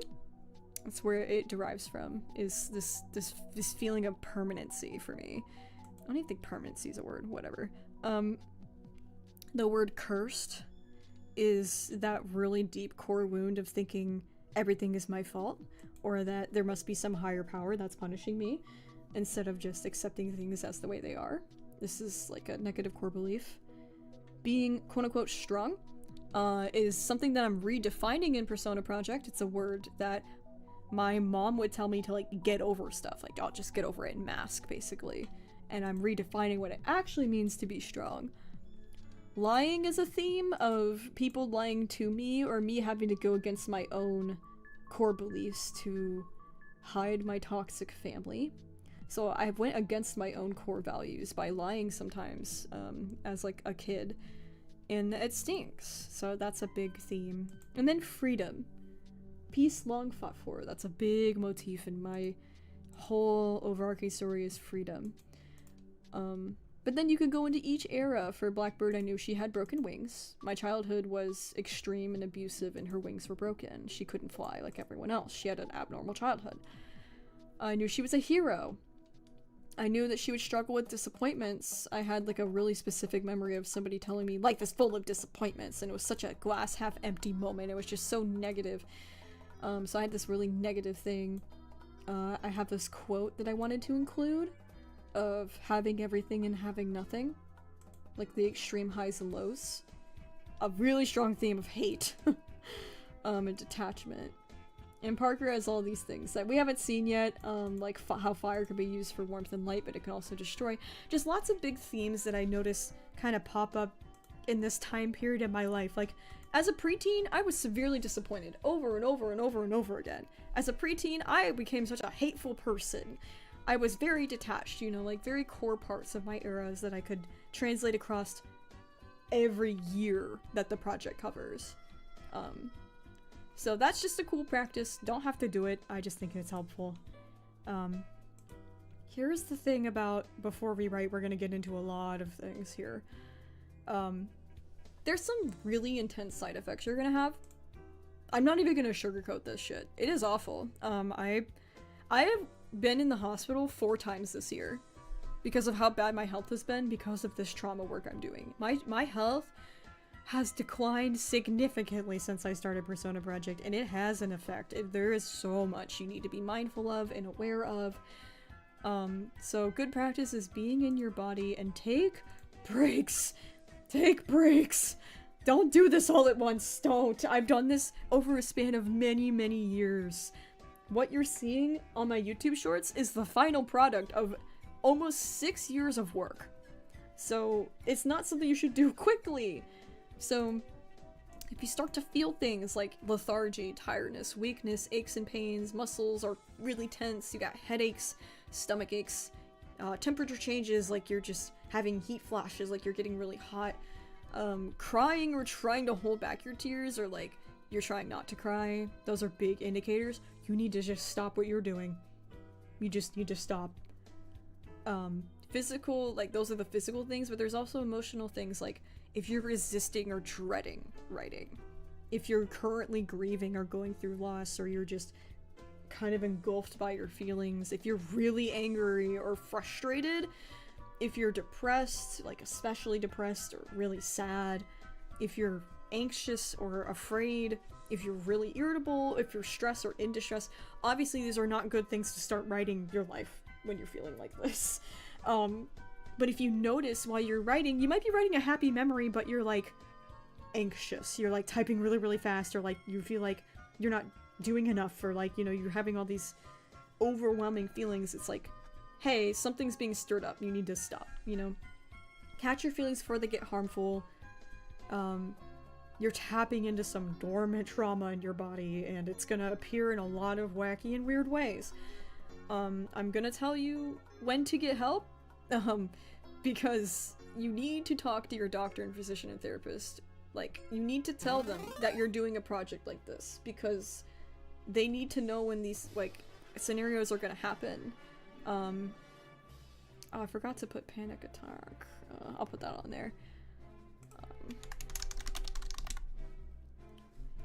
And also anxiety/panic attack. Yeah, I forgot about that one. So having high emotional reactivity and irritability, anxiety and panic attack, increase in nightmares, night terrors, insomnia, change in sleeping habits, loss of appetite, overeating, depression, anxiety, intensifying, non-suicidal self-injury, self-harm, or suicidal thoughts. And then obviously, if you're experiencing any of those things, reach out to your local emergency services or friends, family, therapists. If you're in distress, it's definitely something you need to be very communicative about. Don't keep this stuff inside, especially when you're doing all this work. It can cause these things. I have had really intense nightmares since Persona Project. I have had a lot of loss of my appetite. I've had some fluctuating depression and anxiety, obviously. I've had panic attacks. It gets really, really, really intense sometimes, and you just really gotta know when to take the break, and you have to understand these risks when you're doing this project. That's why you need to be at the end of your healing journey and have so much therapy backing you to understand how to cope with these things. So here's some ways to prevent this from escalating to those situations, right? I want you to, I'm sorry, exercise, guys. Exercise. Moving your body at least for an hour a week. I know, like, it sounds like not a lot, but even just an hour a week. Work out the tensions in your muscle. You need to stretch, walk, whatever you can manage. Even if you're disabled, I lay on my bed a lot and just do like really casual stretches, or I do an exercise where I close my eyes and I wiggle every little part of my body from my toes all the way up to my head, and I just kind of let myself be in my body and stretch and relax. Exercise is accessible. You have your own ways of getting your body to physically feel and release things. You need to be a little bit active, unfortunately. I know it sucks. I hate it too. You need to see your doctor regularly. You have to let them know that you're doing this kind of work because it has a physical effect on you. I told my doctor right away that I was doing some intense trauma work, and so when I have some really, I had a panic attack and went to the hospital this year, and it's very common to go to the hospital for a panic attack, but it was good that my doctor knew that, oh, you're having this panic attack, and it's like probably because you're under a lot of stress by reliving all this trauma and stuff, so it's good to report these kind of things. And like, this should go without saying, but like, goddamn, take care of yourself, self-care! Eat your favorite foods, wear your favorite clothes, hug your stuffed animals, and take time to call friends and laugh, play video games after writing, you know. Do yourself a favor, set yourself up for success. Take preventative measures like drinking water, only write for a certain amount of time, you know, and then reward yourself when you finish too. Take your deep breaths, like, this shit is intense. I cannot begin to tell you all this fun stuff of like creating the eras and la la la, but this part is when it starts to get very real. And you just gotta know what you're getting yourself into. So now I'm gonna briefly go over all of the types of writing. Did I get a new mic? No, I've had the same mic for a while now. It's a really random question.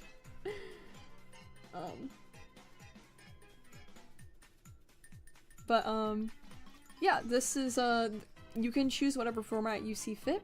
I included the ones that I am most personally familiar with, or the ones that I tried with my own Persona project. It's personal, you could do however you want.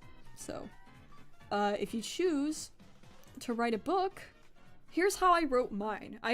Persona project exists as a book, but I'm never gonna release it because it's very, very, very personal, and I don't want to release the book version of my life. It's for me.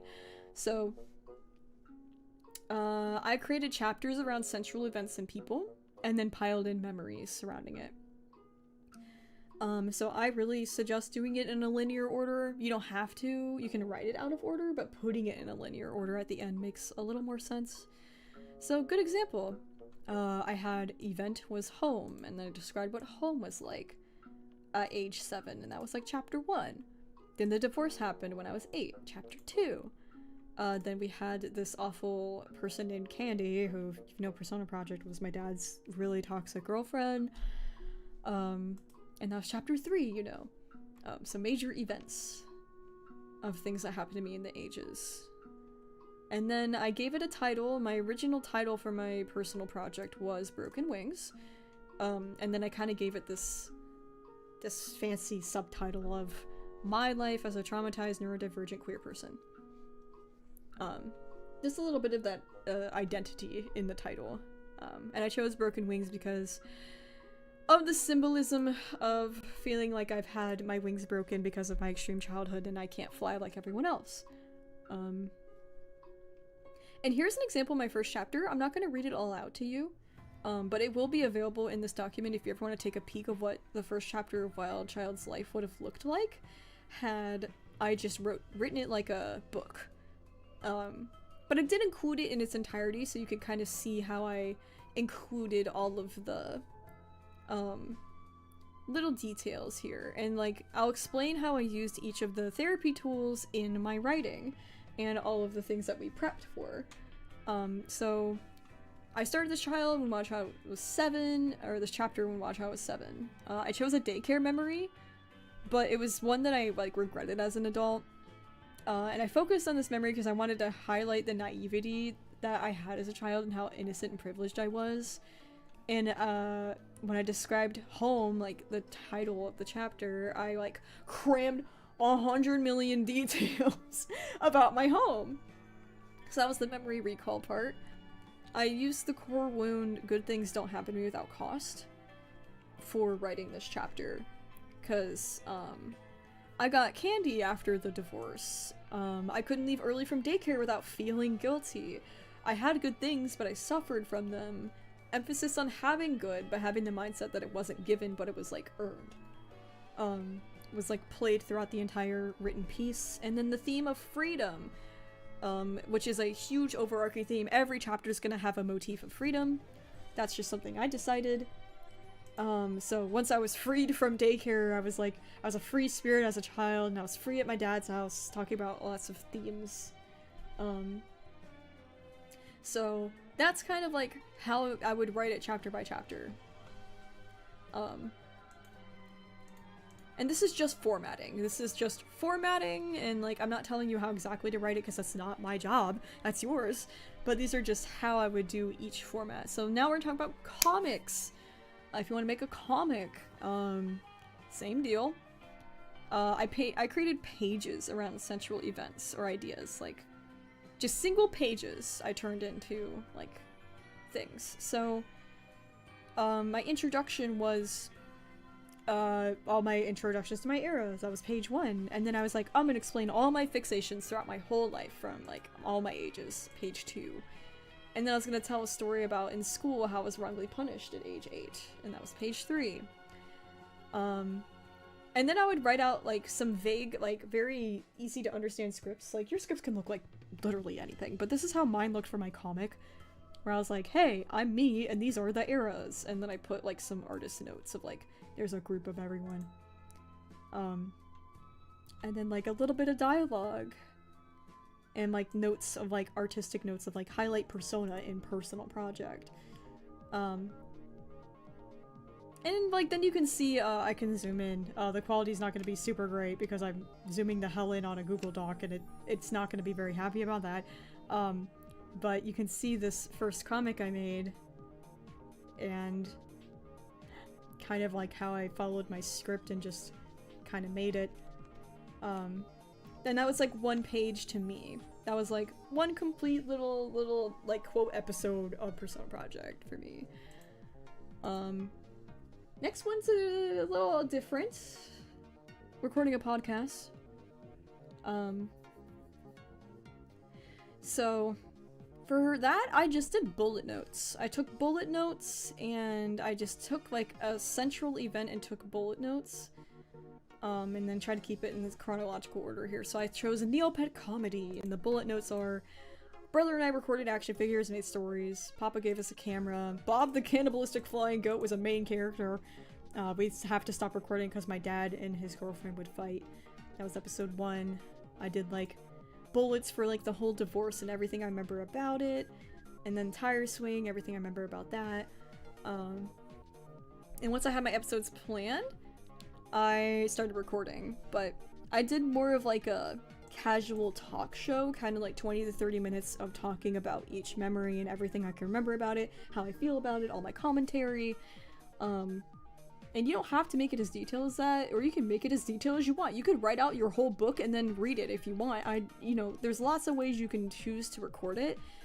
I just really recommend you record it yourself because it's your voice and it's your story. And it's really important that you are heard. So that is a podcast, and then the most intense one that I don't think anyone is ever going to do because who the hell animates this shit? Me apparently. Hi, welcome to starting an animated series. Now, I don't think anyone else is going to do this, and I honestly don't recommend it unless you are a professional. But I did include it for the off chance that you're curious about how I do it, at least. So the first thing that I do is plan things out. Memory recall exercise. So I did this for Wild Child. Year 3, here we go. I just wrote down bullet points of things that I think I can make into episodes with like kind of subcategories of things that could happen within it. So I caught a praying mantis that killed my caterpillar. I made paper bag puppets with my mom once. I did it by season. And then once I had that kind of outlined, I actually wrote out the scripts. And this is legit how my scripts look for Persona Project. So you have like, it's obviously really short because they're shorts. They're like less than a minute long. So you have like Wild Child being like, oh, praying mantis, and then like I have the animation notes of like, pow, she catches it using the lid of the container. And then her going like, huh, and then the praying mantis starts attacking and eating the caterpillar. So it's literally written out in the way where I know which person is saying what, and a little bit of direction here. My scripts are very loose, obviously, you can see. But I try to keep everything pretty concise, because again, I chose short form content to express my animated series. And then here's how I followed all the things that we used, which I don't need to go into for each and every one of these, you get the gist by now. And like how I utilized all of the tools that I set up beforehand and how I wrote my scripts.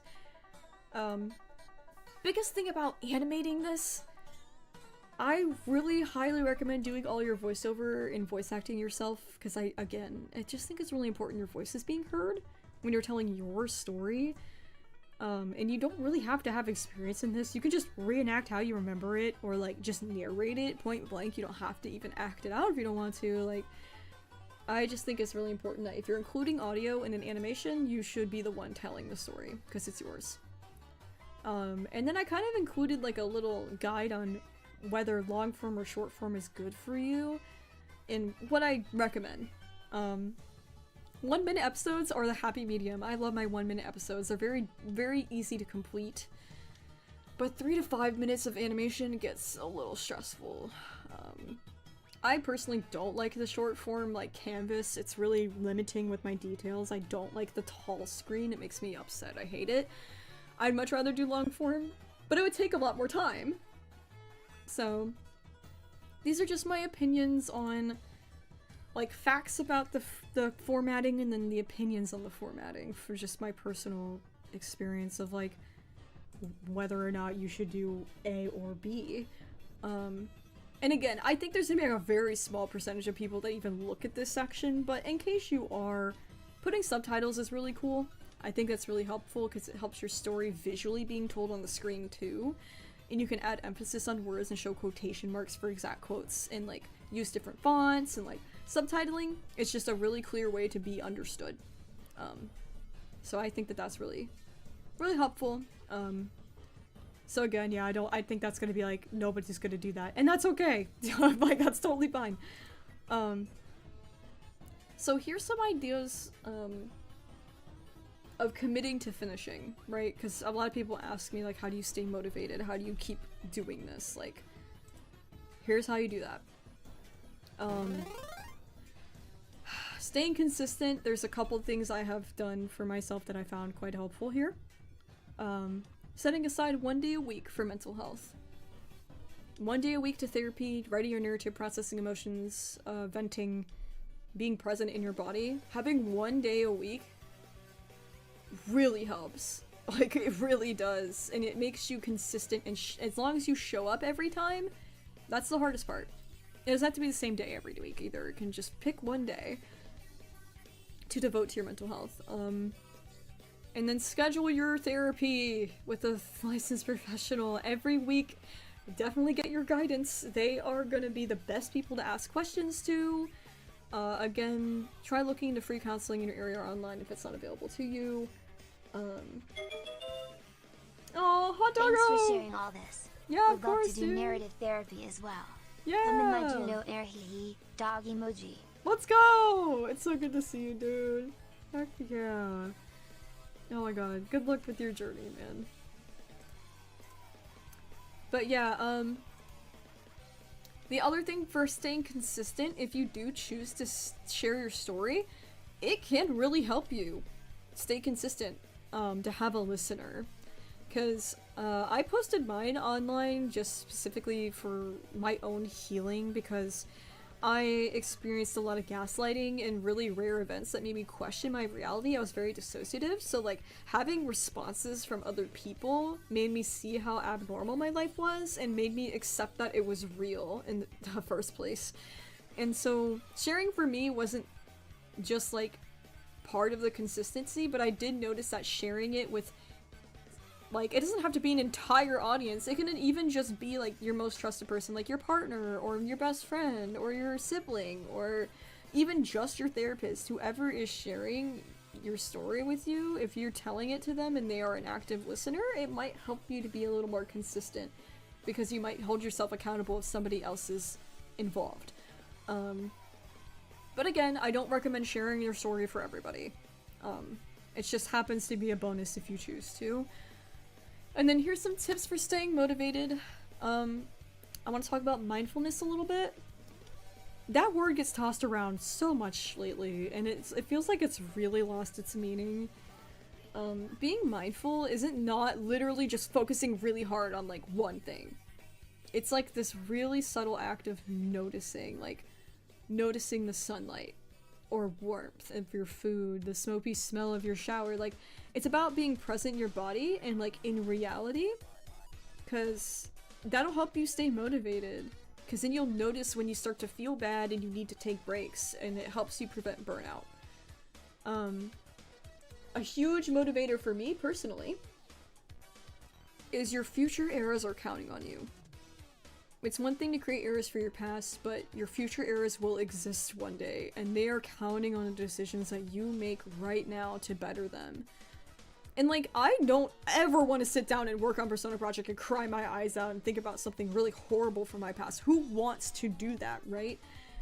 That's, like, no, I don't want to do that, but I do think about who I'll be as, like, an old person, and I'll be really grateful that I took my life back from my abusers when I was really young.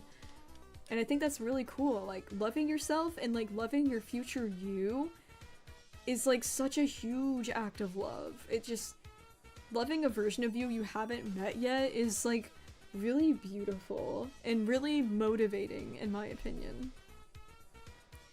I highly recommend staying connected to your support group. Your support group can motivate you now more than ever. You need to let them know what you're kind of taking on and communicate how they can help you. Lay down some boundaries. I know boundaries might be a little scary, but they will be your best friend while you're healing. Because when you're writing something like a Persona project, it's okay to say no and take breaks, and above all else, ask for help if you need it. Alright, and then, honestly, this is kind of the most outlandish suggestion, but my motivation, my best advice is to start a different creative project at the same time. Having another project that has nothing to do with your personal story is a really good thing to do if you feel like working, but you don't want to burn yourself out on your personal project. Like, it's nice to have something to switch between when you're, like, going through such heavy stuff. Honestly, I will do parts of my episodes, and then I'll take a break and I'll work on my D&D OCs. I'll, like, write documents or draw art. And it's good to have something really small, or even something really big to do as a side project to relieve some stress outside of your narrative. It is motivation fuel, y'all, to just have something else going on in the background that can help keep you motivated to help you kind of break apart this big project, right? So there's some advice for that. And then my last point is my most important one. This is like the critical... I don't care if you listen to anything else, but just listen to this. So, sharing your story. When to share this, right? Not everyone is gonna benefit from sharing their personal narrative, and, like, honestly, most people keep this stuff private because it has personal and identifying information. And you need to take caution if you're gonna tell your story to the world. And you need to assess if this is, like, the best option for you in your healing journey, right? So here's some reasons to share. If you've lived through rare and extreme circumstances, if you've suffered from intense gaslighting, derealization, or have kept things like dark family secrets or terrible truths against your will, you were told, as a victim, that no one would believe you. Justice was never served in your past, so you must create your own. You seek solace in knowing you're not alone in your experiences, like being a minority.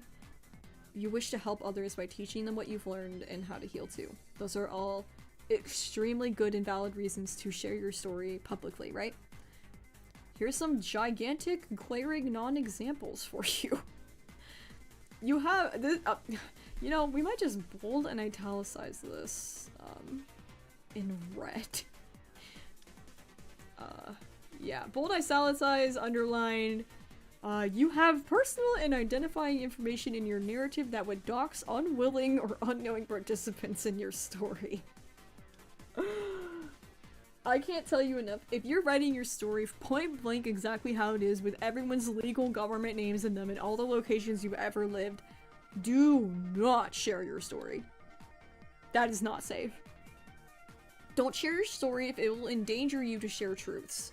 That just means you're not in a safe environment. Like, if you're still with the parents that have hurt you and you have no choice but to live with them right now, don't share that information publicly. You're not in a safe place to do that. Do not endanger yourself. Don't obviously seek, like, fame, fortune, or anything outside of healing. Like, those things can happen as, like, a side, you know, product of making something public online, but it should not be your primary reason for sharing, right? You shouldn't wish to harm those who wronged you or get revenge by being like, I'm gonna tell everybody what you did, ha ha ha, and they're gonna hate you, and they're gonna, like, send you, like, death threats and blah blah blah. Like, as being vengeful, absolutely not acceptable. Attention seeking and demanding sympathy from strangers. I know sometimes as a trauma response, people really seek attention or sympathy because they think it's going to be really helpful to them to get sympathy that they might not have received in the past or during traumatic events. But honestly, you're asking for those things for the wrong people. You do not need that attention or sympathy from absolute strangers who know nothing about you and you know nothing about them. It is not something you should be seeking with sharing this project.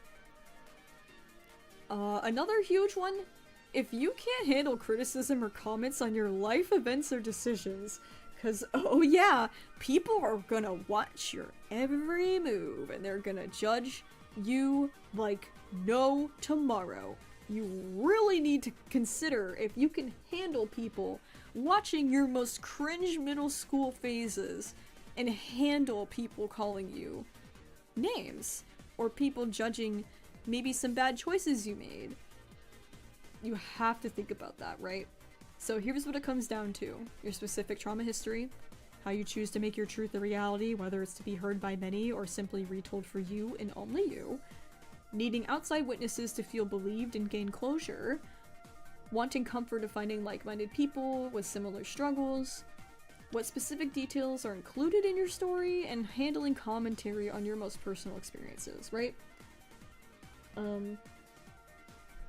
So it's okay if you can't share. In fact, I just don't recommend sharing it.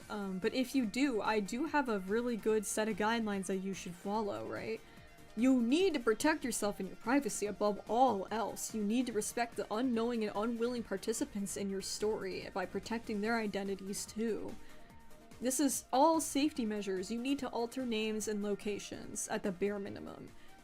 Like, I can't stress this enough. You need online safety if you're gonna post this online or publish it to a company even. Like, it's public information. Like, you need to be careful. And if creating code names for people or like fake names for like old schools and stuff, if that feels inauthentic to your story, then keep your persona project private. If you need to tell your story exactly how it happened, okay, then keep it private. You're entitled to tell your story however you need to, but you need to be safe. Because this is really serious, and this is like your actual life, and your digital footprint matters, and you cannot take that back, right? You need to be careful. So, you need to be aware of those risks, right? You're posting something really personal and serious online. There's bound to be people who are judgmental and cruel, and they're self-centered. They might try to piggyback and vent their own story over you. They're gonna judge the bad decisions in your life. They're gonna sympathize with your abusers sometimes. Like, they're gonna do some horrible, heinous crimes against you and your eras. The things that people have done to me in my eras disgusts me and keeps me up at night, and it's horrible what people have done to me, on top of the bad things that already happened to me. But, for me personally, I see the benefit more of helping others, and also for my own closure of finally being heard and believed, to be worth the negatives, and like I have the mindset and capacity to handle that, right? Here's some practices for protecting your peace, right? You need to provide some content warnings for sensitive topics to avoid harming others. That's just common courtesy. You really need to care about other people. I know it's your story, but there are some lines to be drawn. You need to be aware that some of this stuff's going to be triggering, and you need to care about others too. Empathy goes a long way here. You need strong boundaries for this project, and I made a whole video about that. It's pinned in this live chat right now. About all of my boundaries on Persona Project. And turn off comments. You don't need to hear what anybody else has to say. I turn off my comments a lot, because sometimes people, A, get on my damn nerves, and they have so much to say about things they've never experienced or people they've never met. And you don't need to have comments. If you just need to be heard, you can just, the whole time, tell your story without anyone saying a word. And get some help, get some moderators, keep your community safe, you know? My best advice, though, ignore the loud minority of negative comments. Focus on the good people. Give them special attention. Respond to them. Heart their comments, you know. Lift up the good parts of Persona Project, right?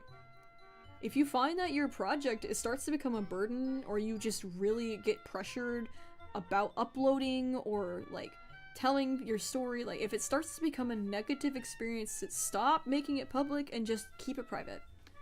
Just take it all back, because at the end of the day, this is an act of self-love, and it's not for anyone else, it's for you, and it's a privilege for others to share your story, and if they abuse it, take it away. It's not for them. It's for you.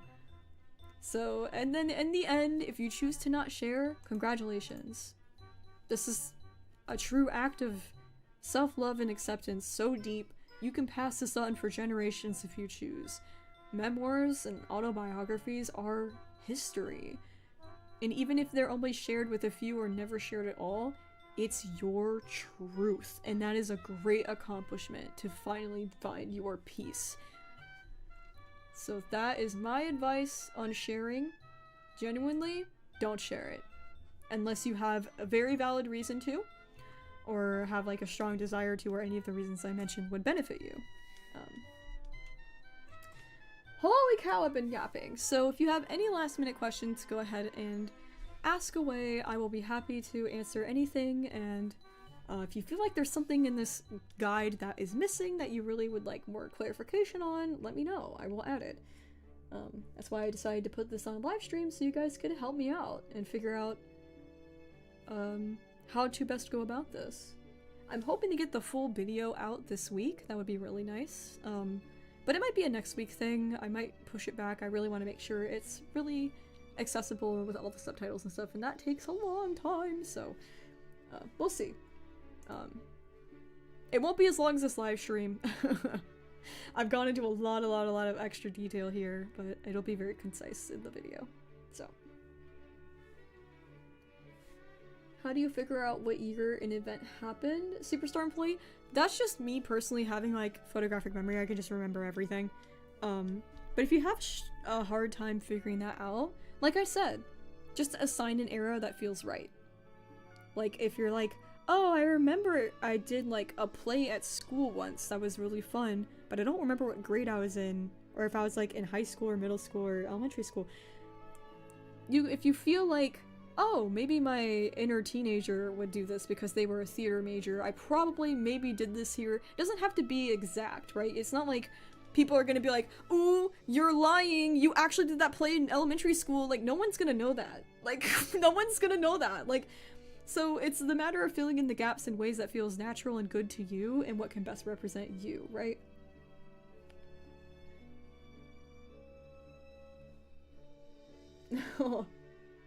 Is it okay to start young but not fully do this? Coder Shepherd, like I said, I don't recommend really doing this as a minor. If you want to create eras for entertainment purposes or just self-expression, self-exploratory purposes, yeah, go ahead, just make that part if you want, but the trauma work should definitely be left in the hands of professionals And if that's something you're interested in, even as a young person, ask your parents, ask your guidance counselors at school, ask a trusted adult, teachers, for help in exploring that and getting that personal narrative set up. It's not impossible to do when you're young, it's just you need a lot of help.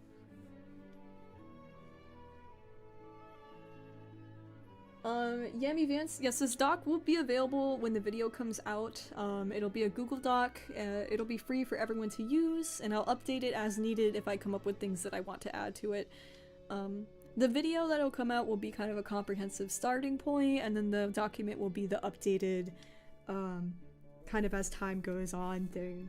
Especially as I'm halfway through my Persona project, so I probably still have some things to learn and good things to share along the way.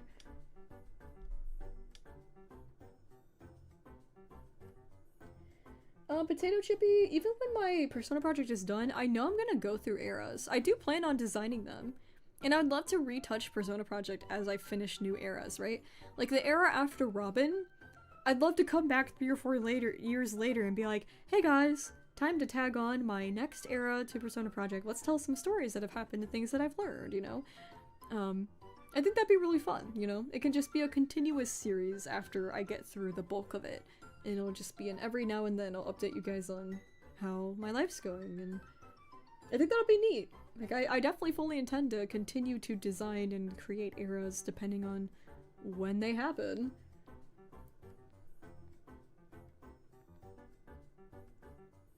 What's the most respectful way to design and explore memories with things like ex-friends? For your own safety and theirs, definitely hiding real names and probably honestly altering physical appearance pretty greatly is recommended for me personally. I know I have some ex-friends that I'm about to talk about in Parker's era that I greatly altered their appearance. They look almost nothing like they do in real life, but I know who they are, and their name is nothing like their real life name at all. And I do that because I also don't want them to come forth and expose themselves, right? You have to think about how dangerous it is if those people are like, hey, why are you talking about me, blah blah blah, and they start to throw a big fit, and then they unknowingly, or probably knowingly, very stupidly, dox themselves, right? You have to kind of set this up with the mindset that you're protecting them, even though you don't want to, but it is just their human right to have their privacy, because they didn't, you know, consent to you basically telling your whole ordeal with them, right? Especially if you're making it public, it's only respectful to kind of heavily alter those things. And if you feel like you can't do that, just keep it private. You can do it for yourself if it's cathartic to you, and you don't have to share with anyone. How long have I been drawing circle animations? My whole life. I've been an artist my entire life. It's a self-taught skill I've done forever. I only started doing digital art though when I was 17. Oh yeah, dude, talking about therapy positively should be the norm. There is a tool to help. They are doctors of the emotions. They are healers of the soul. Like, they are a very healing medical practice, just like if you go to the doctor because you have a cold and you don't physically feel well. Your emotional and mental well-being is important, man. Like, ugh, I wish more people would talk about it in the way that I do. And it took me a while to accept that therapy was for me, and my birth family was very anti-therapy. So it's something that I'm really proud of, that I've overcome that stigma.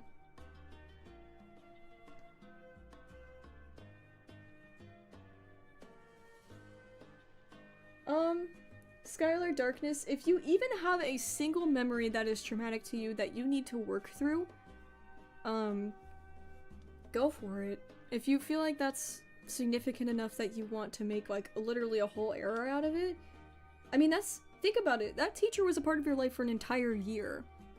That's a lot of memories you could have. That's a lot of opportunity. Eras could only last 1 year. Like, if you think it's going to help you, do it, you know? Like, you are in charge of your story.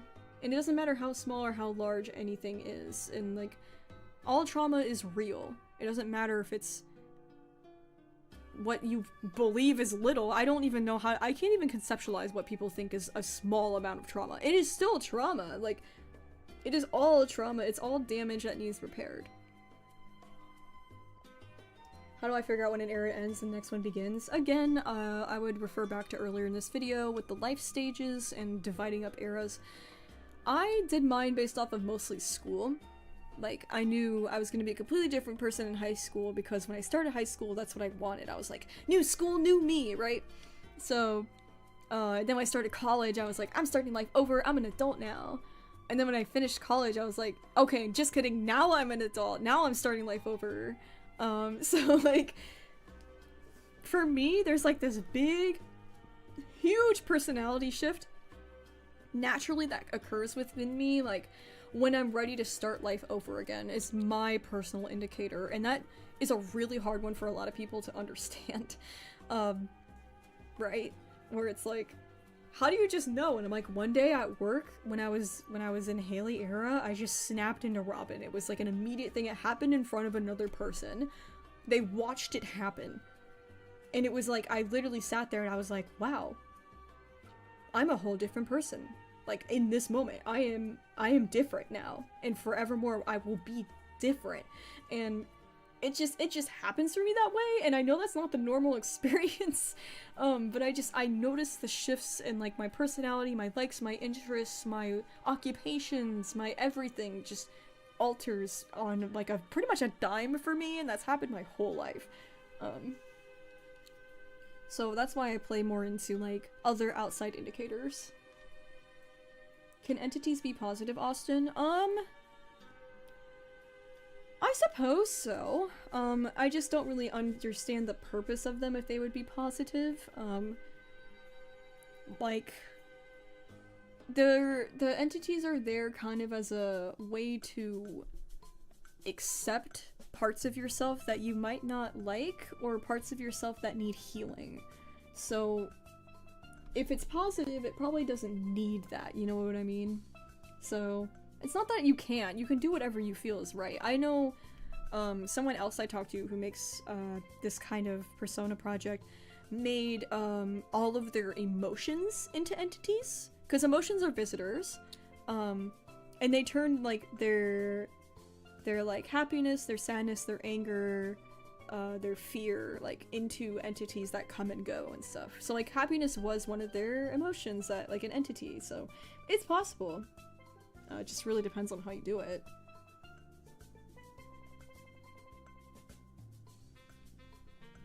You don't know what build to draw Blackbird?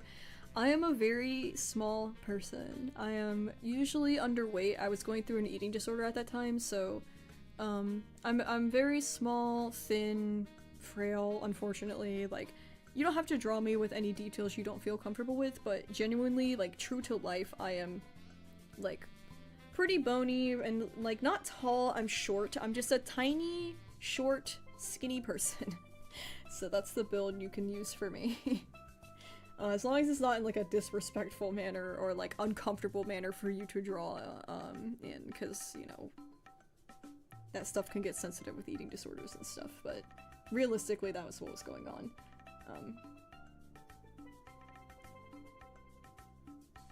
So I think that just about covers it, guys. So, gosh, thank you so much for participating and helping me out in this. I have some more ideas I'm gonna write out here. But again, if you're watching the VOD of this stream and you want to comment any more ideas you come up with, like, example, if you watch the whole stream and then you come back later and go, oh, I realized you never covered XYZ, like, go ahead, leave me a comment. I am very open to suggestions. That's why I like doing all this stuff with you guys, because it's nice to be able to create this kind of stuff together and help each other along in our healing journeys. And the whole reason why I share my stuff publicly is because I want to help you as much as I want to help myself. So, yeah, hopefully within the next few weeks this will be a full-blown video and the document will be public for everybody, and again, totally free. And that'll be that. I'm really pumped. I'm really excited. This has been a big project for me this week. I've been really sick with chronic illness stuff. And so this has been a good writing project for me in between animating, so this week on my channel we're going to be doing some more Parker animations. We're kind of getting through the introduction of the school stuff, which is a little crazy. But we're gonna start going a little bit more into Parker's era, and by the end of the week, if I don't have this video ready, we might have Brightside. I've been working on Brightside. Hopefully we'll have an episode of Brightside. Either that, or we're gonna have some more video game Let's Plays, like Wobble Dogs, coming out. So, no matter what long-form video comes out, there will be one. Hopefully it's this one. If not, it'll be the next week, so. Yeah, guys! Again, thank you guys for all the help. This is so much fun. Thank you all for the positivity, and thank you all for being very respectful to each other and sharing all of your wonderful creativity. It's just really nice to see. Very encouraging. I hope everybody's feeling very inspired and motivated, and I hope we have this great sense here that you're not alone, because we're all going through it together. We're all healing together in our own ways that is best for us, and that's so beautiful. Like, it's just so lovely. I'm just so happy. Okay, guys. Well, I'm gonna go rest my voice. I'm gonna get some more water. You should also make sure you're hydrated and all that. Self-care and all that good stuff, you know. I will see you guys next Sunday. I keep saying this, my poor members. You will definitely vote on it this time. I just came up with this week and was like so excited to talk about it that I was like, I'm not hosting a vote. So this week you guys will vote on what we're gonna do next stream, and hopefully we'll get back on track with me being healthy enough to stream every Sunday. But yeah, guys, I hope you have learned a thing or two, and yeah, feel free to leave any more suggestions. Until then, I'll see you guys in the next video. Boo bye!